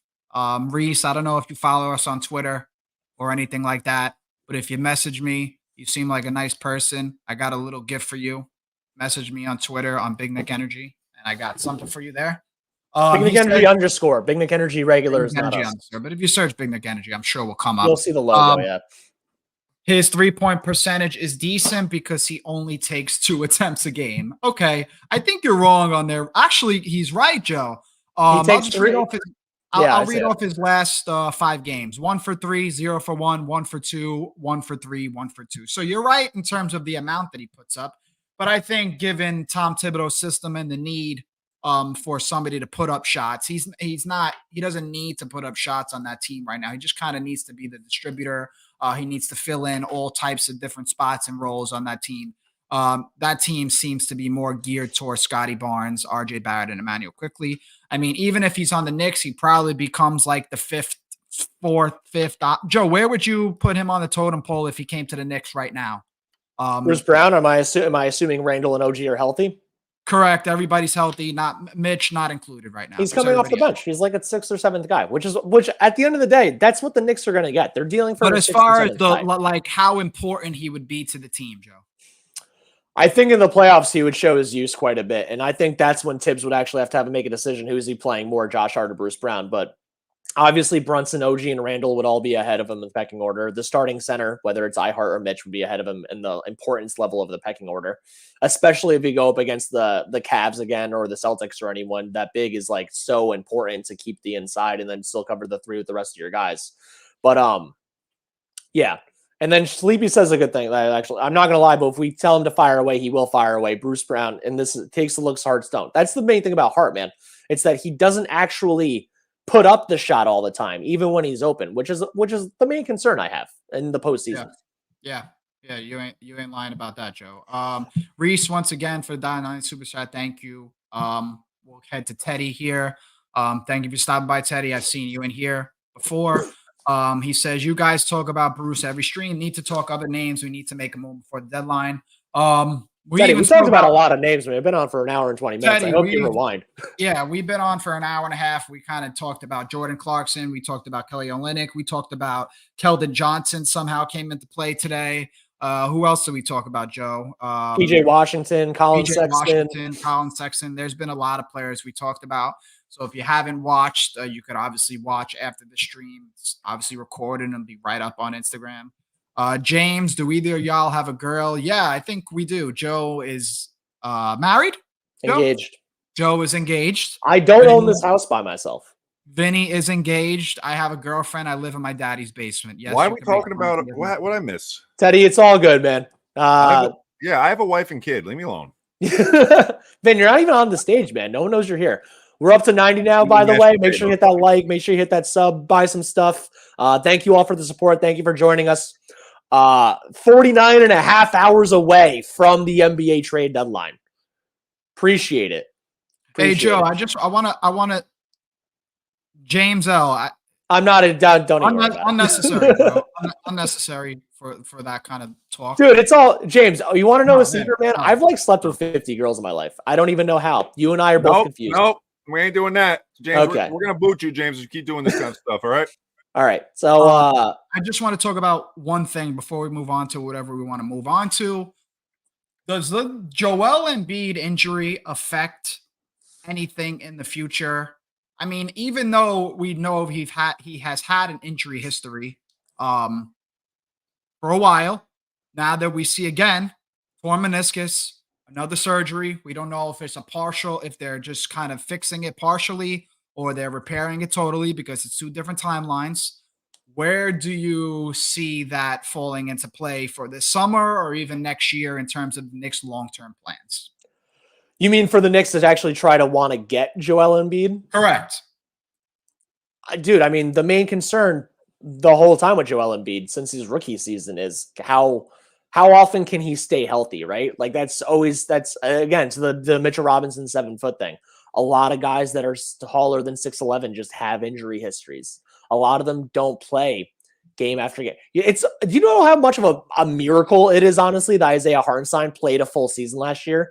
And he played on a hurt Achilles for most of the year. Like, that's honestly insane. Like, most players that are like normal 6'4", 6'5" height don't even play 82 games anymore. And Isaiah Hartenstein hit 82.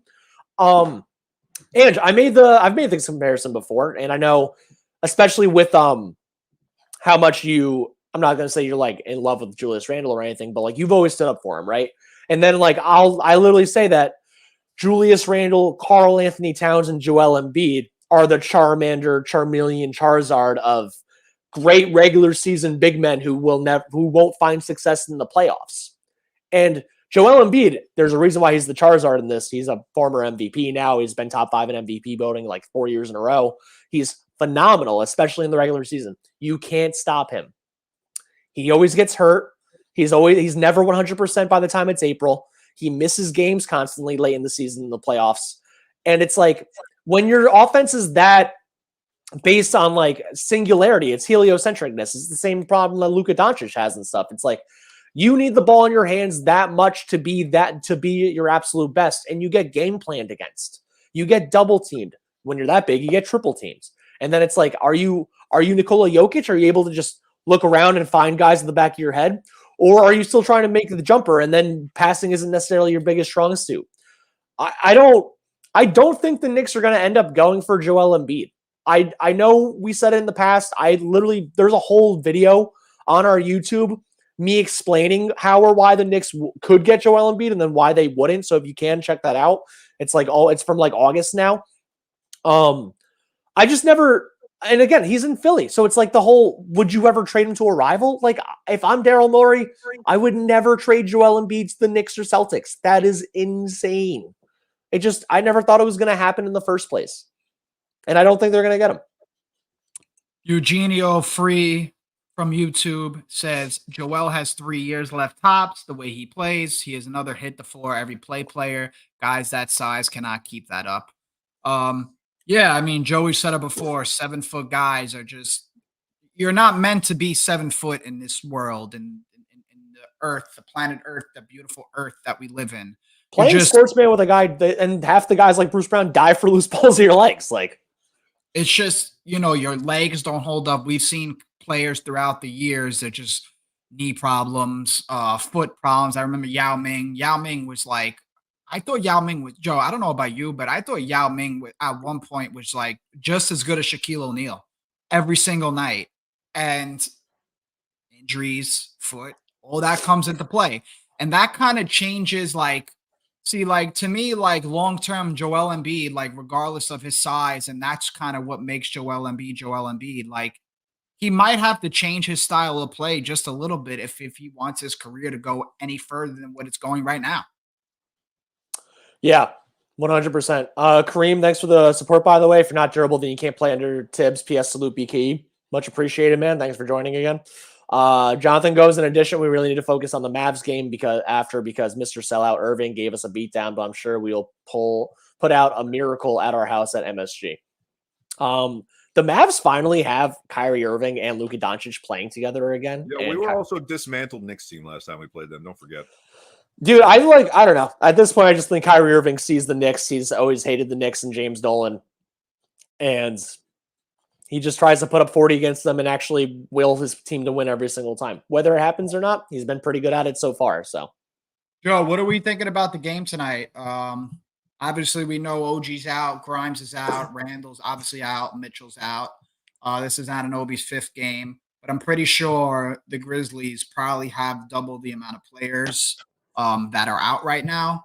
So I'm pretty sure we had a little rough game against them. I'm pretty sure guys were hurt the last time we played them, but we're playing at home. We're playing at the Garden. We're playing at the Mecca. How do you see this turnout being tonight? So the game against Memphis in Memphis a week or 2 weeks ago, whatever it is now, the Knicks closed as 11.5 point favorites.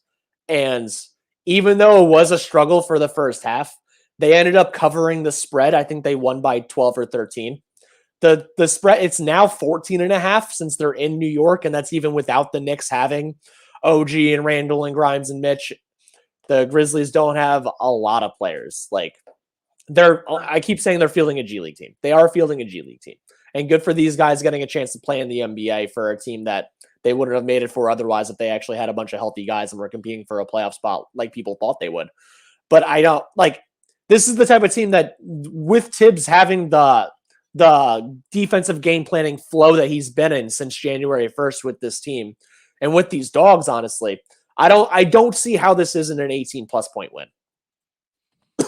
Yeah, I mean, at home, I expect these guys to come out strong after a tough game against the Lakers. Our schedule was very tough, like the last 2 weeks in terms of the amount of games we played in a certain amount of days. I remember we played like 3 games in 5 days. It was been a tough little schedule. We had how many days off? 2 days off to come back from that tough loss against the Lakers. And in those 2 days, we found out that Josh Hart and Jalen Brunson have a podcast. Crazy. I can't even wait for that. I'm so super stoked to just hear that. They stole your design. They stole Vin's design. They stole Vin's design, which is whatever it is. I don't really care. I mean, it's really it's funny. Jalen Brunson and Josh Hart. No, but it's still really funny that literally it's Vin made hilarious. a Step Brothers shirt last year when we got Josh Hart, and then they literally It's have hilarious. a Step Brothers like thing. Sleepy from YouTube says, do you believe we are making a trade to beat a certain team in the playoffs, or are we simply aiming to improve the team overall? For example, Boston focusing on size while Miami emphasizes speed. So I think any team, any smart team that knows they're going to be a playoff team for a long time, and I'm sure the Knicks are probably going to be in the playoffs for the next 3 to 5 years minimum, really competitive basketball, possibly even a championship. Joe, don't hate me. I'm not hating you. I hope. Yeah, you have to kind of gear towards the playoffs. That's the way this game goes. You kind of know or have an idea of who you're going up against every year in that time.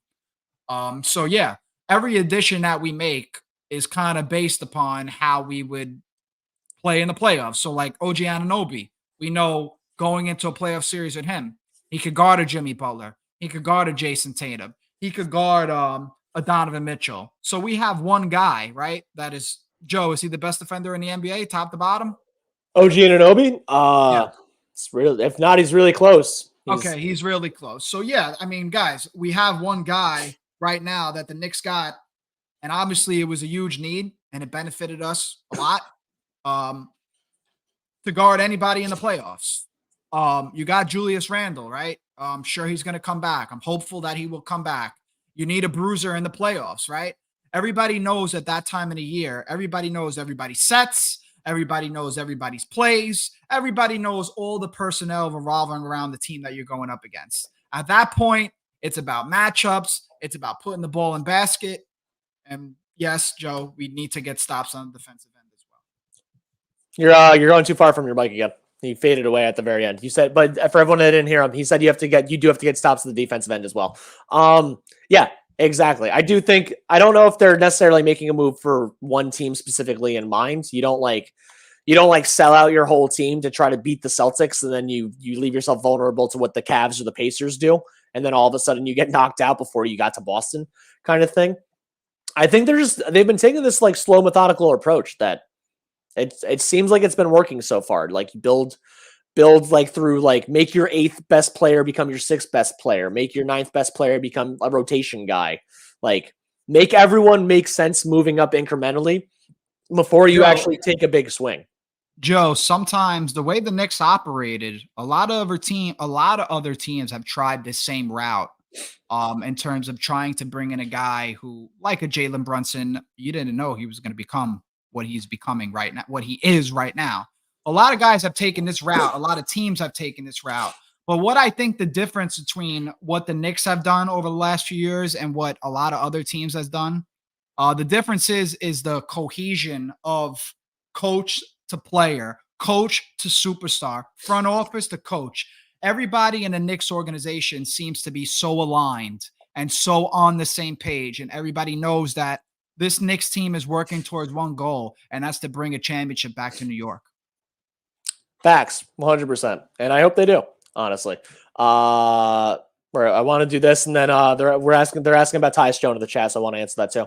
Jonathan Fleming goes, you know how Mr. Sellout Irving says he loves beating the Knicks. If I was playing for the Knicks, I would say I love beating the Burger King Knicks, which is true. I do love beating the Burger King Knicks.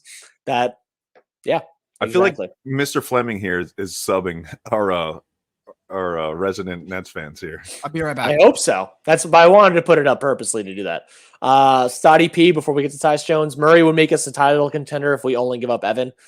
I don't disagree with that. I mean, again, I would love Dejounte Murray, but if I'm the Atlanta Hawks, you dealt 3 first-round picks, a pick swap, and like multiple players for this guy. To deal Dejounte Murray for Evan Fournier and 2 first-round picks would be terrible business. The guy's still under contract for a couple more years. It would be horrendous business. That's why they're holding out. I don't think he lands here, if we're being real. I think he's a Laker. I think he's a Laker. I don't know about a Laker. I don't think he lands here. I think he's actually I think he's going to stay in Atlanta, which is going to be the funniest thing. Which I thought from the beginning they should. Didn't they just change their coach? Like, let's see what happens. Yeah, it's Quinn Snyder's first full year. So, see what happens first. Dude, the guy's too, why are you even trading this guy? Because of Trae Young. Dude, what's funny is that I've been saying this for months. They should trade Trae Young. Trae Young gets you the biggest haul. He actually helps you reset your team. I think Dejounte Murray's a point guard. I think Dejounte Murray's a better player than Trae Young personally. So why would you? Anyway, Ange is back. I mean, people care so much about offense, It's all about assists. And that's how they win the game. Oh, what happened? Are you about to go to court? Tell me he doesn't look like a young Leon Rose. Hey, listen, this is a trade deadline special. I want to look sharp now for the boys for the last, whatever amount of minutes I came to pull up looking proper. Well, make sure you stay close to the mic still. Sleepy goes, Tyus Jones, my sleeper pick. Teddy goes, I don't know if you went over it, but thoughts on Tyus Jones, elite playmaker. Just for everyone to know, Tyus Jones, the backup point guard on the Wizards. He's averaging 12, 3, and 6 assists a game. Shoots 49% from the field, 39% from 3 this year. The team does suck. So, I mean, he does get a lot of it's easier to get stats when your team sucks. Just slight disclaimer there. But throughout his last 2 years of Memphis, when he was the backup for Ja Morant, he averaged 10-5, and then he averaged 9-4, getting more and more minutes each year. And he's 28 years old, 27 years old. He's 27 years old, turns 28 in May. I don't know. And you can take this because I love Deuce McBride. So, my answer is going to be you're just basically, you get a Tyus Jones. That's just basically saying you're putting Deuce McBride right in the doghouse and that you don't believe in anything that he has been doing, which it seems like Tom Thibodeau believes a lot in Deuce McBride. He's given him every opportunity right now to flourish. And he's talked about Deuce and Jericho Sims, how they're ready. They're ready to contribute to this team. So to bring in a Tyus Jones, who I think is a damn good player, it doesn't make much sense. I do think Tyus Jones is a lot better than being advertised right now. The Washington Wizards are a complete shit show. The Washington Commanders are also a shit show, if you were about to say that. Just Knicks just commented on YouTube. Thank you for commenting. I'm copping a Big Nick Energy flag. Yes, you should. That flag is $30. It's 4x6. It's 4 foot by 6 foot. Pretty so big. You could put it on your flagpole. You could put it in your garage. Anywhere to support not only us but the Knicks. We would appreciate Is this 6 feet? 4x6, one way. I think the width is 6, the length is 4. It's not. I don't have a 6 foot wingspan. I think it's 4x5. Okay, whatever. 4x5. I wish I had a Jonathan 6 foot wingspan from YouTube. Oh, I already read this. I already read this. You already read this one. Okay, Yeah. I'm sorry. Julio Lopez on YouTube says Knicks have done something this year that have failed in the past, and that's becoming a free agent destination. Yes, Julio, you are right about that. And it took this long for this to happen, for this to come to fruition. Even when we had Carmelo Anthony, there was not players that were just lobbying to play for the Knicks. And I was a Carmelo Anthony fan. Just that team was stacked. There kind of was no room anyway. But now that the Knicks are kind of like, it seems to be they have like a sustainable roster, that the contracts kind of are in line with everybody else's. You got a lot of value here on this Knicks team for the contracts that we have right now. So going forward, yes, the Jalen Brunson show at Madison Square Garden, it's happening, guys, and there's going to be players that want to play with him. But yeah, we're all here now, looking proper. Grandpa Modelo, this comment's for you since you literally are wearing. Keldon Johnson would be incredible. Joey, you look like shit now. we just red carpeted your ass, baby. Joe, there's no red carpet. BKE red carpet right now, baby. I hope you guys would dress Angelo, better. you look like you could host a game show. Real talk. Yeah, I'm about to host Jeopardy next. I'm the next Vin, guy. you look like the 84-year-old competing on The Price is Right. I tell you, that sweater's mint. One game. That sweater is mint. In 1964? Like, no, right now, Joseph. Bro. Wait. Brian, son, what up? Welcome. Wait, what are you wearing? Rip-off swishy pants? I'm wearing the shirt that you made, dumbass. I'm trying to market for you. You're welcome. Joey. And this hat. Joey, this is a trade deadline special, my man. No, Thursday's the trade deadline special. James L., let me tell you something, pal. Trae Young is not allowed in Dykeman. He's not allowed to step foot in New York without getting like a banana thrown at his head. There's nothing about Trae Young that's better than Jalen Brunson at this point. And I'm a Trae Young fan. I love Trae Young. Trae Young in another year, possibly this offseason, is going to X out and go to a big market team. I'm probably going to put on a show wherever he goes. And just like, Trae Young's not welcome in Dykeman, but if he goes to Brothers Ravioli, I'm going to hook him up. That's for sure. But I'm going to charge him double. Yo, there we go. If he went to Brothers and you gave him a free sandwich, I'd be tight at you. No. I'm charging him double. Does it come with a lollipop and like some hair on it? It comes with nothing. You got to buy the water. Wait, let me ask you a question. I know you guys I don't know why I'm laughing. Health codes, you pass them, but do you spit on that one? Do you spit on? No. Double the price, buy the water. Maybe I'll give you some napkins for free. I don't normally give napkins. Brian Sutton from YouTube, winning with team-friendly contracts and have the ability to add young players and bring in a star. Yes, that's where the Knicks kind of stand, and that's where they are kind of the trajectory of the Knicks. It's, I don't know. We could really go as far as we want to go at this point. Everything is aligning for the Knicks to just be in a championship position within the next year, 2 years, 3 years. We're there, guys. Facts. Anybody else want to touch on that or this, whatever? Meshko's just got to close this next 2 weeks out, and we'll get the crew healthy before the second half of the season starts. I think we get the full crew. No, not the full crew. Julius, I believe, will still be out, but I think majority of the team is back by after. Here, I want to just run through the next few games the Knicks play before the All-Star break, and you guys tell me win or lose each game. You ready? All right. First, obviously, we got to win tonight. It's Memphis. I mean, this team's terrible. At home. Let me know at home or away, Joe. The Houston or Orlando are away. Everything else is home. So the next 3 are home. So Memphis, W. Win. Dallas, home on Thursday. Win. Indiana, home on Saturday. Win. Houston away on Monday. Win. Orlando away on Wednesday. Lose. Okay. So 4-1. And Orlando always has our number. So there you go. Vin, come back. Hey, Grandma Vincenzo, I was asking you a question. You're picking wins and losses, and you just I had a talk with this. I saw a guy in a grocery store wearing a Magic hat. So I was like, hey, man, you guys are doing really good this year. You guys have our number. And he looked at me like, I don't think he knew he was wearing that fucking hat. I mean, they're called the Magic Man. Maybe he's a magician. I hate when that happens. Maybe anybody in chat, you ever talk to somebody wearing a sports hat and you try to talk sports and like, no, I'm just fucking wearing the hat. Bob, what up? Salute. Good to see you all again. All right, what was the question, Joe? I'm going to tell you there's 5 games left before the All-Star break. Gotcha. Go ahead, rip through them. Memphis. Win. All right, Dallas on Thursday. Both of them are playing? Yeah. Loss. Indiana home on Saturday. Win. We got their number. At Houston on Monday. Win. We got Indiana. We're 1-1 against them this year. We got them. Game. We got them. The last game showed that we got their number. Without at Orlando Wednesday. Next Wednesday. I'm going to take the ringer. I'm going to say we win that one. We got to get one against them. Both going 4-1. We got to get one against them, man. Bob's 3-1 right now. Well, I'm guessing 4-1. I think the Knicks are going to pull out another string of wins. And Joe, how many wins you got the Knicks winning this year? Because I got them over 50. Yeah, I picked them to win 50 plus. I actually had them at 51. What was the ranking? I'm not as much of a hater of the Knicks as you think I am, Andrew. Joey, what was the ESPN projections at the beginning of the year?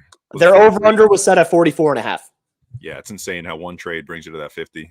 I mean, they were projected to beat the over-under even with RJ and IQ. So it was wild to me that the team literally was at like a 700 win percentage just since they had Josh Hart before the OG trade. So and it's crazy to think that they put that because of Josh Hart, and then we see where he is at this year. I mean, dude, the Knicks just aren't going into the season, right? The Knicks aren't a sexy team. Like if Jalen Brunson is your best player, it's not Giannis, it's not Jokic. Well, Joe, it's going to become very sexy very soon, Joe. I just I wanted the Knicks to win against the Lakers so bad because that was the stage to where if we would have won that game, we would have had all the headlines. God, would have wished we would have had that one. Let's just get to that super chat quick. Angelo, thank you for the 99-cent super chat. We'll just round up to $1 just to make everything seem more normal. Go ahead, Joe. What was the next one you had up there? It was New York. We wear hats.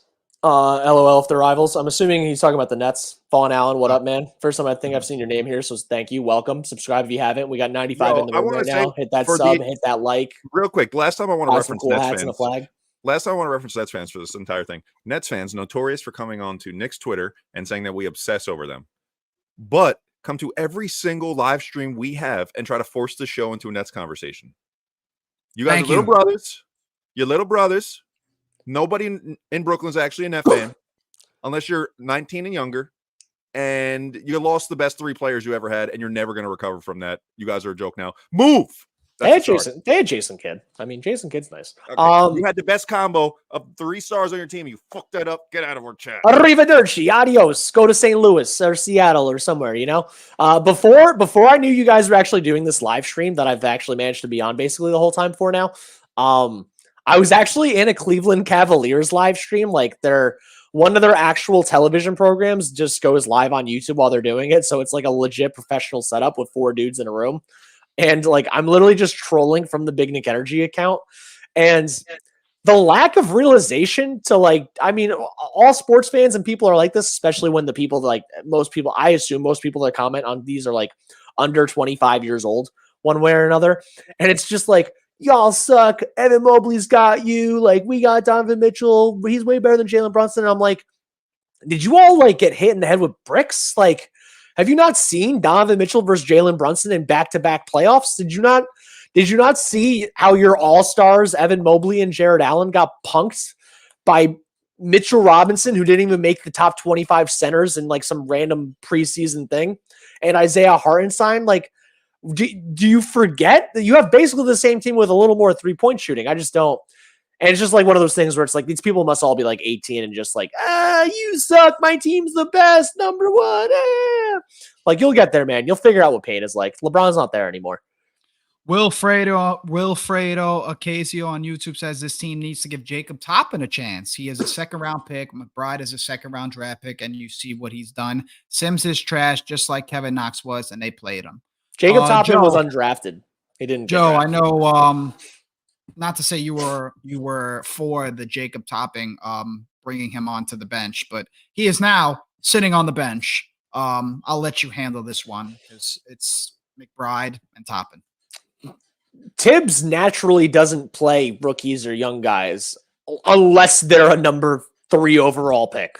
Like, he's not, there's no world that Jacob Toppin gets minutes, even if we want him to, unless it's garbage time. Jacob Toppin is there to like get exposure to the NBA, to get more time to actually be around these guys, especially with injuries in case 2 more guys did get hurt mid-game. And then Jacob Toppin gets a chance to actually play. It's the same thing with Charlie Brown, who's actually been in the league before and is 26 years old. It's the like Ryan Arcidiacono is never going to get minutes unless they get a bunch of players get hurt. Like, I wanted Jalen Martin to actually get minutes earlier in the season when they still technically had him. I think he still plays for Westchester, but he's only an 18-year-old kid that played for the overtime elite last year and is undrafted. Like, these guys aren't going to get minutes unless a lot of catastrophic things happen or the Knicks are up or down by 30 with 2 minutes left. Like, it would be nice to see what he can do. But again, even regardless of like Thibs playing or not playing rookies, this guy went undrafted for a reason. Like, he did the same thing his brother did. He was in like college for 4 to 5 years because he wasn't ready to go to the NBA yet, wanted to keep honing in on his craft. Like, Jacob Toppin might be a good rotational player 2 to 3 years from now. It's just, I don't think we're going to see it under Thibs or until he hits 25 years old. I just want to say we had 105 people in here at one point. That is the most we've ever had. So thank you to everybody for stopping by. If you haven't subscribed to our YouTube, please do. If you don't follow us on Twitter and Instagram, please do. Our Twitter is Big Knick Energy @_ and our Instagram is Big Knick Energy _. Thank you for everybody for stopping by. We're going to continue the show for a little bit while longer. I don't know about you, Joe, but I'm chilling right now. I have chores to do, but I mean, I could put off a little bit longer. We're up to 53 likes in on Instagram or on YouTube, by the way. If anyone's still watching on Instagram, come over to here, smash the like, please subscribe. We appreciate any y'all support. Y'all are awesome. Is this our Bob from YouTube says we have 52 game on pace, but I said 55, so I was a reach. Bob, so you had the Knicks winning 55 games even before RJ Barrett and Emmanuel Quickly got traded.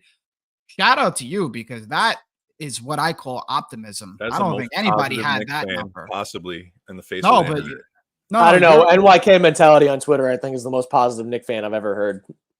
Nice from YouTube says no Randall, no Mitch, no OG. Hey guys, we are still doing great, especially playing competitive. Shots was just not falling. If they fall with the Lakers, we would be a 10-game win streak, defense and rebounds. I think the Knicks were, listen, if OG was just playing that game, I think the Knicks, I'm not going to say they blow out people. Perlito, thank you for coming over from Instagram, man. Appreciate it. Yeah, thank you for coming on. But I think the Knicks would have won if OG was there the other day. No, Joe? Yeah, I mean, even if Grimes played, they probably would have had just a little more 3-point shooting. Like Josh Hart, Achua, and Ihart at the end of the game just were like, it's a combination of guys. If Josh Hart's not willing to shoot threes and is cold, like at some point you have to take him out and get another shooter in there. And what CP was saying yesterday, CP the franchise, when he was on with Evan Roberts on WFAN, he was like, you can't really put McBride in there when a caller suggested it because they'd be too small. If you're not making shots, man, defense doesn't matter. Like, they didn't give up a lot of points in that fourth quarter. They couldn't score the ball at all. Like, I would have taken out Josh Hart and put in McBride like 3 to 4 minutes earlier when they went the first 3 minutes without scoring the ball. So I think it just benefits a lot to have more shooters out there and stuff like that. Joe, I want to touch on what you just said. Going back to that game, what was it, the last 7 minutes or 7 minutes? We couldn't score, right? Was it 6, 7 minutes? 6.5, yeah, something like that. What do you put that on? Do you put that on the defense stepping up? Because a lot of people saying now they got the tape on Brunson. I don't believe that, but I want to. Where's your head at with that 7 minutes of hell? They double. I mean, Brunson's 6'1", and he was being double teamed by guys that are like 6'8". Like, I'd like to dismiss that argument because of the amount of points he scored. So, like, what else could it be? No. So how many points did he score in the fourth quarter? That's when they started double teaming him. They didn't do it. It's not like you're not double teaming the best player all game. The only time I've ever actually seen that as a Knick fan is when Jeremy Lin Sanity was going on, and then he went to Miami and played D Wade and LeBron, and they double team full court press the guy to be like, this is over. Dude, I was gonna say his gameplay was very reminiscent of Jeremy Lin, the way he was running inside that paint, the little whirlwind. Yeah. For like 2 minutes, obviously. Yeah. And like Anthony Davis is still like one of, if not the best premier shot blocker in the game when he's actually like healthy and trying his ass off. Like the guy was the best defensive player on a finals team just 4 years ago. It's not like Anthony Davis has been an MVP candidate for both offense and defense at various points in his career. All right. So that question was leading to now these next couple games we got, obviously without Julius OG. You put Wade into that double team on. Is the tape out on this man? No, I think the tape is out when the Knicks have him and Dante DiVincenzo and three guys that can't shoot the ball. Okay, so Tom Thibodeau's adjustment to that today. What do you think we're going to see? We're not going to see anything against the Memphis Grizzlies. Yeah, I mean, we're going to. I think the only thing I would say to that, Vinny, the adjustment is you got to be aware of the double team coming faster than what it has been. And the ball has got to fly. The ball has got to fly. The ball has got to just go way faster than what it has been. And that's something that Randall, to me, has been a little better at this year, is that he's recognized and felt and sensed that double team way faster than he has in that past. And when you have shooters like a Dante DiVincenzo on the team, who he seems to have some sort of good camaraderie with, similar to how he had it with Reggie Bullock and in some sense, Evan Fournier, it's easy to make those passes, right? At one point, it wasn't all that easy because there wasn't enough shooting around him. So that's another reason why we have also seen Jalen Brunson's three-point percentage kind of dip. Brunson right now is the proponent of the double team instead of it being Randall. So there's only one guy to double team. Before there was two, and if you double team one, inherently someone is going to be open. And for the short time we had OG too, it's like Dante DiVincenzo shoots 45%. Brunson before the Randall injury was shooting 43%, and OG Anunoby is on a down year and shooting like 39%. So it's like now instead of being able to double team one guy and he spreads it out to three shooters, it's you double team one of the shooters. The other shooter, Dante DiVincenzo, isn't actually a high volume shooter. He's not meant to be a high volume shooter. He's not meant to shoot 26 times in the game. And OG's not there. Joe, I want to let you know actually that we have I'm going to tell you midstream, I don't care. We have the pro plan now for StreamYard, so you could change your settings right there and put it to 1080 if your camera takes it. My computer doesn't take it. Real quick, the reason I was asking that sequence of questions is it goes back to the original, I guess the original things people were saying about Jalen Brunson. Jalen Brunson's a short guy. He's going to have trouble in double team passing out. And he, like Andrew's saying, you got to read those faster. You got to read those double teams faster because once you get those two dudes on you at his height, you're kind of trapped. Well, dude, he wasn't getting turnovers. He wasn't like losing the ball like that, but it's like, fucking bad shot. You know how like last year, the freeze frame that people have from game 6 of the Miami Heat, he's in a double team. Josh Hart's wide open, but it's like, are you trusting Josh Hart with that shot in that scenario? Like Brunson's double teamed. DiVincenzo actually has the guy covering him, and then Precious Achua and Isaiah Hartenstein and Josh Hart can't even make putbacks. What is he, Brett Favre forcing it into triple teams? No, you pass that to Josh Hart. No. But I mean, it's like, who are you trusting to do that? Exactly. Jamal says there's no one to pass it to. If a guy's wide open and he's not willing to shoot, you can't pass it to him. Listen, even if this is my concern, I don't care that there's no one to pass to. I'm talking about his height and double teams. This is something he needs to learn because it's coming.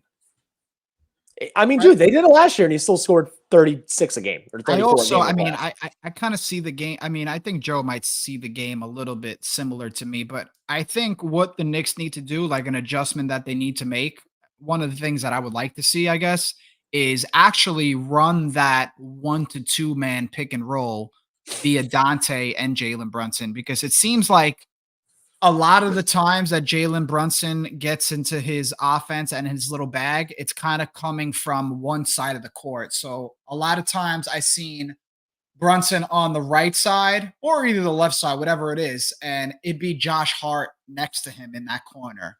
And with Josh Hart sitting next to you in that corner, nobody's going to pay attention to him as much as they would as if Dante DiVincenzo would be sitting in that corner. So that's like an adjustment that I think Thibodeau should make, is that involve Dante DiVincenzo or get him a little closer, or at least next to Jalen Brunson whenever he gets into any kind of bag. Yes, Jamal, I want to go to this real quick. You're absolutely right. But, as it seems, we're not going to have Julius for a little while. And we got a lot of basketball. We got a half a season of basketball left. So, although, yes, it's situational, it's our situation for the next month at least. So this guy's got to step up. Guys, for what it's worth, the next 5 games at least, when we're playing up until the All-Star break, Memphis is bad. Dallas is a bad defense. Houston's not good defense. They're all right defensively. Orlando has a great defense, and Indiana plays no defense. So kind of Houston and Orlando are the only two teams that were like, we might actually have to deal with this from a double team trapping, like get the ball out of this guy's hand standpoints. The Grizzlies can try to do whatever they want. They don't have the talent to do it. Indiana literally doesn't play defense. And I mean, Dallas is hit and miss depending on who's out there. So it's not going to be something we have to like truly deal with for at least the next couple of days. And then I wanted to go this real quick. Johnny Davis. Yeah. First time I saw your name. Thanks for coming on, man. A good mid-range would have humbled the Lakers, but we didn't even have that. Yeah, Brunson. I didn't see Brunson try to take a lot of pull-ups. Once he got the ball out of his hands or try to drive, it was either go to the floater inside or take a 3. And I think it's weird because obviously he's a mid-range specialist at various points. So I kind of wish he would have done that more. But I mean, we're not going to I don't want to talk about the Laker game too much. You can't win every game. You don't go 82-0. They literally are 14-3 since January 1st or whatever it is. They're fine. Straight up. I know we're 2 hours into the stream, and I'm assuming we're ending soon. So I want to hear your bets for tonight, bro. What are you feeling? I personally think Josh Hart has a more productive night. I think Josh Hart does something tonight. I think we see the best game of the month out of him. I think because he vocalized it the other day. He said he's shooting like shit. I think we see a change in Josh tonight, because the last time he spoke up, when he said he didn't know his position, whatever it was, he stepped up to the plate again. So, by the way, for anyone that follows us on YouTube or anything that's not Twitter, do you guys want to talk about what you actually got quote tweeted on yesterday by Josh Hart? Oh, yes. So yesterday, I don't know if you guys are following that Jalen Brunson, Josh Hart podcast. We won't say the name till we get paid. You can figure that out. Sorry. Capitalism, baby. Welcome to New York. They didn't ask me anything on their Instagram story. I'm sure you all saw it. You're all here. You all probably follow us. But Josh Hart was asked who wins one-on-one right now. And between him and Jalen Brunson, and Josh Hart responded, definitely Jalen, because my shit is broke. Right? So I posted it. I asked him, what do you mean by this? He goes, my shot is broke, but I'm working on it. Vin, did you, because we kind of got messed around with from you quote tweeting that. Did you know what that meant when he said my shit is broke? Oh, absolutely. We wanted to hear from his mouth. Okay, so there was a couple of people that were like, oh, how are you from New York City and you don't know that common basketball terminology? Well, this is what I'm gonna say to everybody who doesn't know. Our job, right, is to make you comment. And people naturally comment when they think you're an idiot. The way the news works and the way social media works, if you think the person saying something is wrong, you're going to yell and scream and let them know they're wrong. If you think they're right, you might not even like it. You dismiss the comment altogether. That's why people say I doubt a lot of these people are content creators. I think the people who are in here kind of are starting to get us on know us on a personal level and wouldn't talk to us that way, maybe except these Nets fans that come around. But shout out James and Bob. We wanted to hear it from the horse's mouth. I don't want to see a video you playing around and in press conference. You're not talking about this, but in a little Instagram video, you're going to bring it up. No, we wanted answers, and we got them. We got them, Joe. Thank you, guys. Just so you know, the way impressions work on Twitter, if you get 1 million impressions, you make $8.47. So there you go. So every single time you see someone with poor is what we're telling you. Yeah, you don't make that much, but you make a little bit, and the more you see dumb stuff, the more you comment on it. Vin, so I'm looking at the FanDuel lines, and I got a good number for you, and I want to run it past you. You love big men, am I wrong? Pause, but yeah. Yeah, well, I mean, you got to love yourself a little bit, baby. So here, the last time the Knicks played Memphis, Precious Achiuwa was not in the rotation. He only got 1 rebound. He had 5 minutes that game. I think that's the game I decided I hated him. Yeah, maybe. Right? And then, what his number now is set at 9.5 over under for rebounds, and he's going to be the starting 4 again.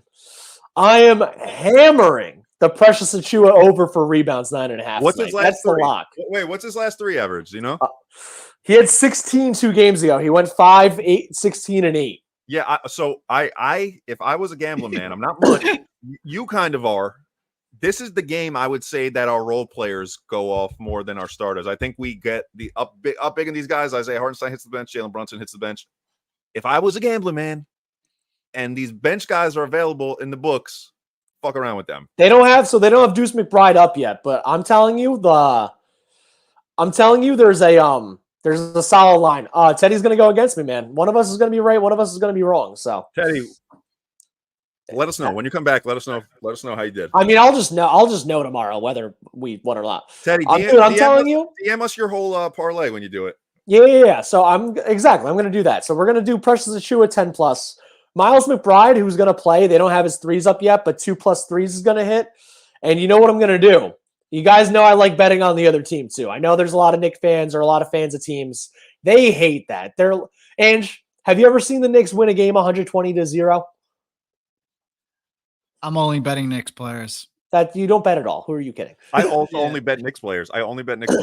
Yeah, I've never seen a team win 120-0. Like so you can't only do your favorite team overs, and you can't only do opposing team unders. Hey yo, I made $100 on $5 3 games ago on only betting Knicks players.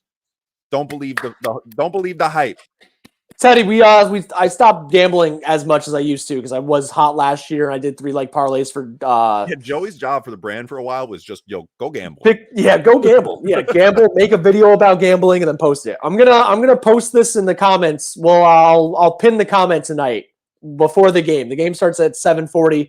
I'll pin the comment of my parlay. Listen, guys in here channel. Also, can everyone go follow Joe Yoke on his personal page? This man knows way too much basketball to not have an independent following. The only following he has is through the brand. Everyone go follow Joe Yoke. It's Joe YO1K. Joe YO what is it? Joe YO1K. Everyone, please follow Joe. Yeah, appreciate it. I don't need the following, but I mean, I appreciate it, guys. Thank you. I know we talk about a lot about how Thibodeau's kind of going to run Jalen Brunson into the ground, right? That's kind of what Knicks fans and I have been saying as well, is that you just can't keep up this production, the amount of load that he's handling. But guys, I just want to read off some Josh Hart numbers in the last 4 games, right? Josh Hart, the last 4 games, has played 40 minutes per game. He's averaging 8 points, 11 rebounds, and 6 assists on 31% from the field and 13% from threes. This dude is fucking exhausted.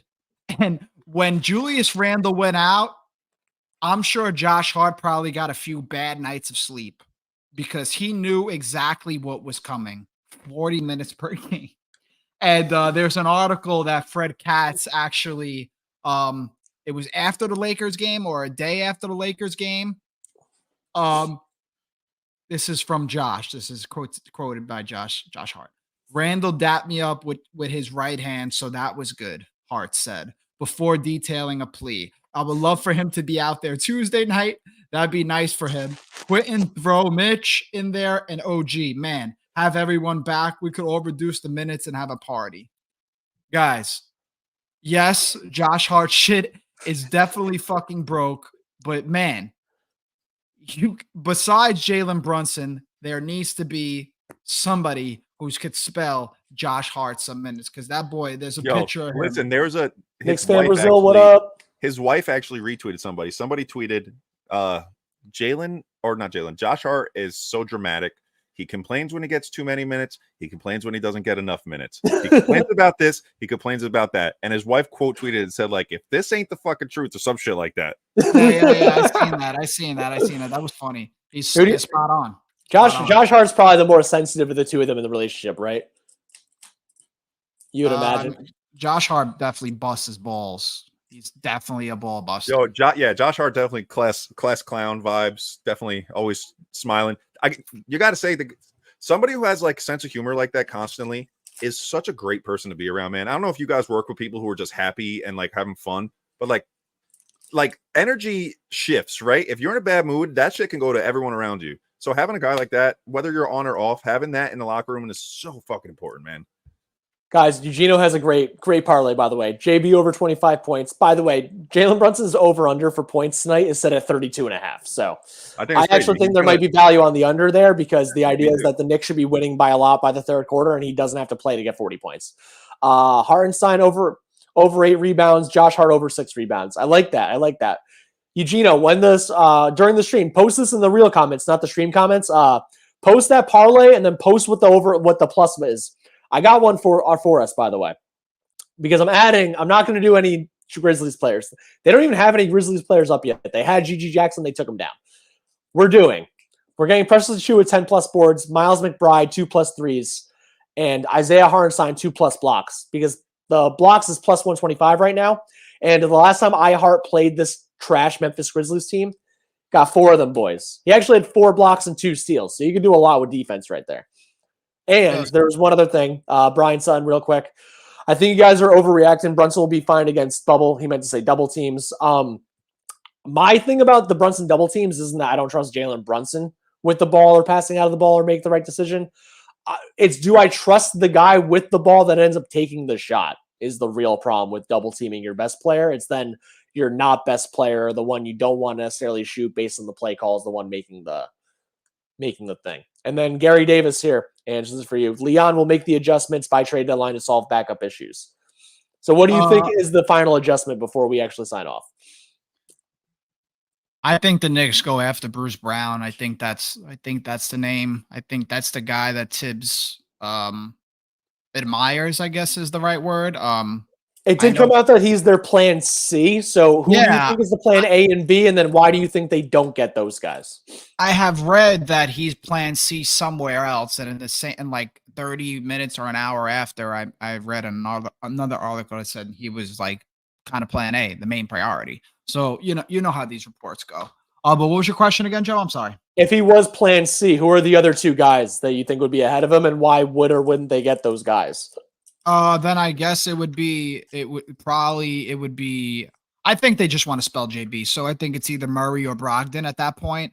And if any of those 3 guys don't get traded to the Knicks, then I think they obviously look for a big man, whether it's PJ Washington, whether it's a Daniel Gafford, which I don't think that's going to really happen. But I think whatever it is, whatever the Knicks decide to bring on or whatever they decide to trade for, I think it's going to be an upgrade to whatever that they sent out, whether it's Quentin Grimes, obviously Evan Fournier, he basically don't even count at this point. But anything that we get back is going to be an upgrade at whatever position it is. The Knicks are looking to advance. They're not looking for like a stopgap player for like 1 year. I think they want to take on somebody that's got a couple of years on their deal. They would want next year to be the expiring year, which is where the Brogdon and Bruce Brown come in. They both make $22 million for the next 2 years. So that makes the most sense to me.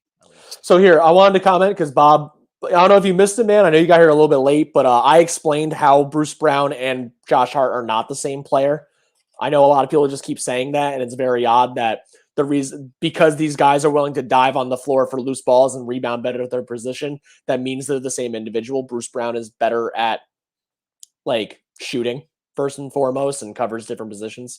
He goes now getting no Alex Caruso or Tyus Jones or Herb Jones. I would like more. He'd like those guys more than Brogdon. I don't think Herb Jones is on the table at all for the Knicks. I think Herb Jones and OG Anunoby are pretty redundant, and I don't think the Knicks would actually want to deal like Herb Jones because he's like OG Anunoby and Jaden McDaniels, and he's one of the 5 best perimeter players in the league. Is worth 2 to 3 first-round picks. And I know people wouldn't think that because it's like this dude doesn't score, blah, blah, blah. And it's like, look at how I said this in the last stream we did.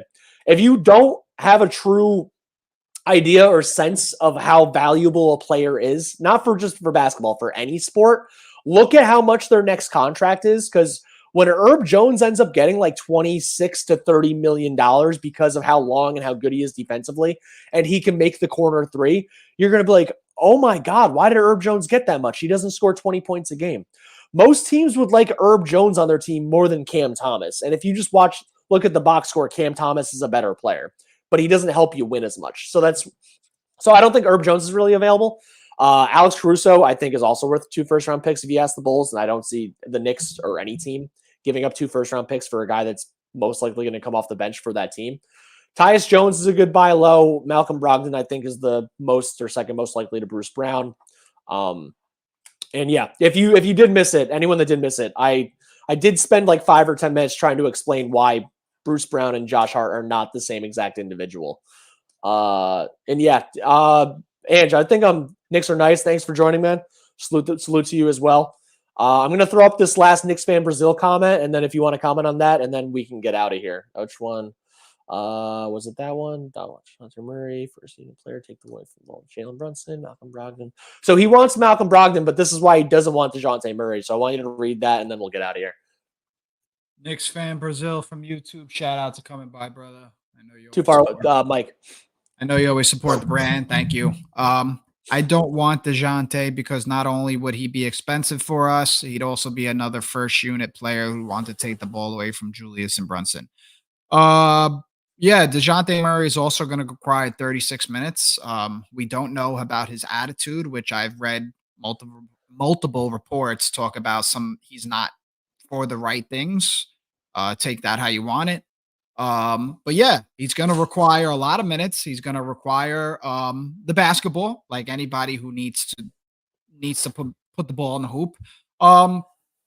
So I don't know. I don't think DeJounte's happening at this point. I think what the Hawks are asking for may be too much, and I think the Lakers like him more than us and need him more than us. So I think that's kind of off the board. I think it's somebody who's going to come off the bench and be the sixth to seventh man.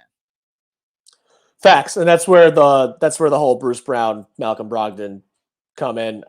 Just to close this out, again, if you missed it, please listen back. We've been on for 2 hours, 15 minutes, which is kind of crazy. Make sure to show support to our brand. Buy some stuff. Shop now, bignickenergy.com. 2 things we have on there. One is this hat, which I really like. I wear on most streams, you haven't noticed by now. Another one is this giant flag that Vin also has in the background, even though he's not on camera. Big Nick Energy. We sell a bunch of cool stuff. Thank you, everyone, for coming by. Make sure you like, share, subscribe. Anyone that's not on our YouTube channel, please subscribe and comment over here. It's the best. Helps us make these as long as awesome as possible for you guys. And then to answer the last thing, which one of these possible trades can pull up with an automatic jumper at least? Why is that type of offense so underrated? It's just from Johnny Davis. Thanks for supporting, man. Appreciate it. To the Cam Thomas thing, a lot of those guys don't play defense for some reason. I don't know if it's from like an AAU mindset or just I have no clue. Like guys that like pull up and want the ball in their hands all the time for some reason kind of find defense to be a more optional thing. It's not that the offense is underrated. And I want PJ Washington as like the second guy to DeJounte Murray, who I don't think DeJounte Murray is realistic. So I would list it as I want PJ and then Bruce Brown and then Malcolm Brogdon. Because PJ Washington's a walking bucket and is a 6'7" guy with a 7'2" wingspan, and he has never played on a really good team. Charlotte made the playoffs once in the 5 years he's been there. And then he gives Julius Randle insurance if he does or doesn't ever come back, and he's better offensively than Precious Achiuwa. So that's where I would go.